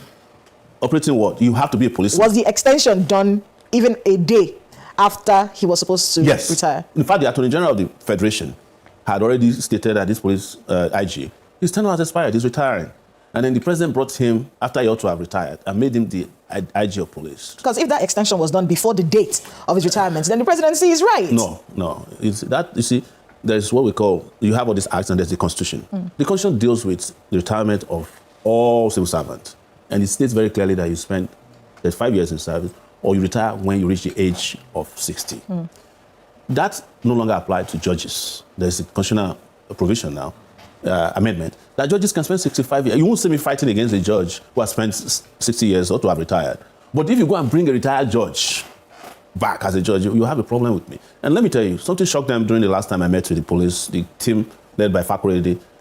They found out that I had been fighting against these extensions under Buhari. In fact, one of the former IGs sued me because I was fighting him over his extension. And one of the officers who was on the interrogation team confirmed, they said, Adamu sued Sowore now. We were the ones who were trying to get him arrested at that time. So it has nothing to do with any particular IG. It has something to do with our position that things be done right in this country, regardless of who is involved. So, for me, I don't think people like Muyiwa should be in the police force. That's my personal opinion. He's not cut out for policing at all. And that's part of the struggle we have to fight in this country, to have the right people in the right places do what is right by our people. I have a question about activism in general. Yeah. And I'm trying to put this the right way. There are many people who believe that activism in Nigeria has become a hustle. Yeah. You scream until someone notices you. Then the moment they say, oh, come into the government and get it, help us fix it. Yeah. You don't hear from them anymore. Yeah. The question about you and your activism is this about the Nigerian people, or are you boosting your profile? Some people think that it's all about you boosting your profile. People can have different opinions about people who are activists. And there are different genres of activists, just as you may have different genres of music. I myself do worry about some people who call themselves activists. I have a pet peeve, for instance.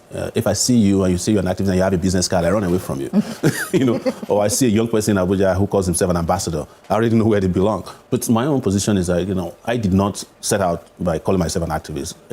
I was doing things that made people refer to me as an activist because I'm active about things that matter to a lot of people. And if you want to pretend to be an activist, I don't think you can do it for 35 years.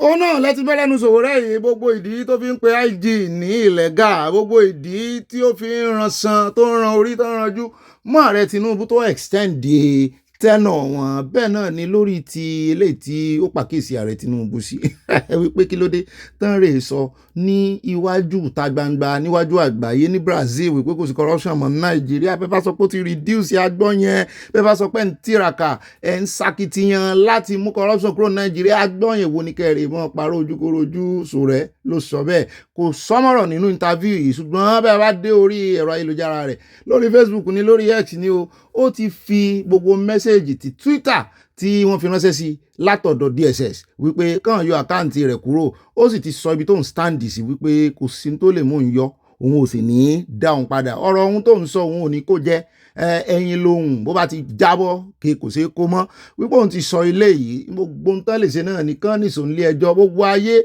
ni ó sì bá wọn gbé pé ó ti ẹ̀dá fúnra wọn náà wọ́ra wọn síta gbangba níwájú Twitter ẹ sì mọ Twitter tó bá ti ẹ̀ ń sọ̀rọ̀ Facebook a sì gbọ́ pé alágbóolé ló ní àwọn àgbà woro sí woro nìyẹn ṣùgbọ́n Twitter tó jẹ́ wípé odidi Trump gan-an tó bá máa sọ̀rọ̀ báyìí tí yóò bá lo ọ̀rọ̀ rẹ̀ láti jálu gbogbo ayé yóò kọ́kọ́ dórí Twitter náà ibi tí DSS gbé ọ̀rọ̀ ìlọ yìí ẹ rí i pé wọ́n lè mọ̀ sọ nǹkan kan pa ẹ̀ mọ́ nítorí ọ̀rọ̀ tí Sowore sọ gbogbo àwọn ọmọ Nàìjíríà náà ló ti ń dá sí pé ṣé Sowore parọ́ ni àwọn group tó wá ń kóra wọn jọ ẹ gbọ́ ọ̀nà wo ní Sowore fi wọ́n ní láti ìjọba kan sí ìjọba kan ó ń gbìyànjú láti discredit nígbà tí ìjọba ò tí ì tẹ́ lọ́rùn ṣé ìjọba Nàìjíríà láti ìjọba kan sí ìjọba kan tó ti ń transfer sótẹ́yìn group tẹ́ jáde lọ́rùn ni wọ́n tó bá sà ti ń rí jẹ́ǹdì kìíní báyìí wọn ìfẹ́ kí olóòótọ́ kó lẹ́ni.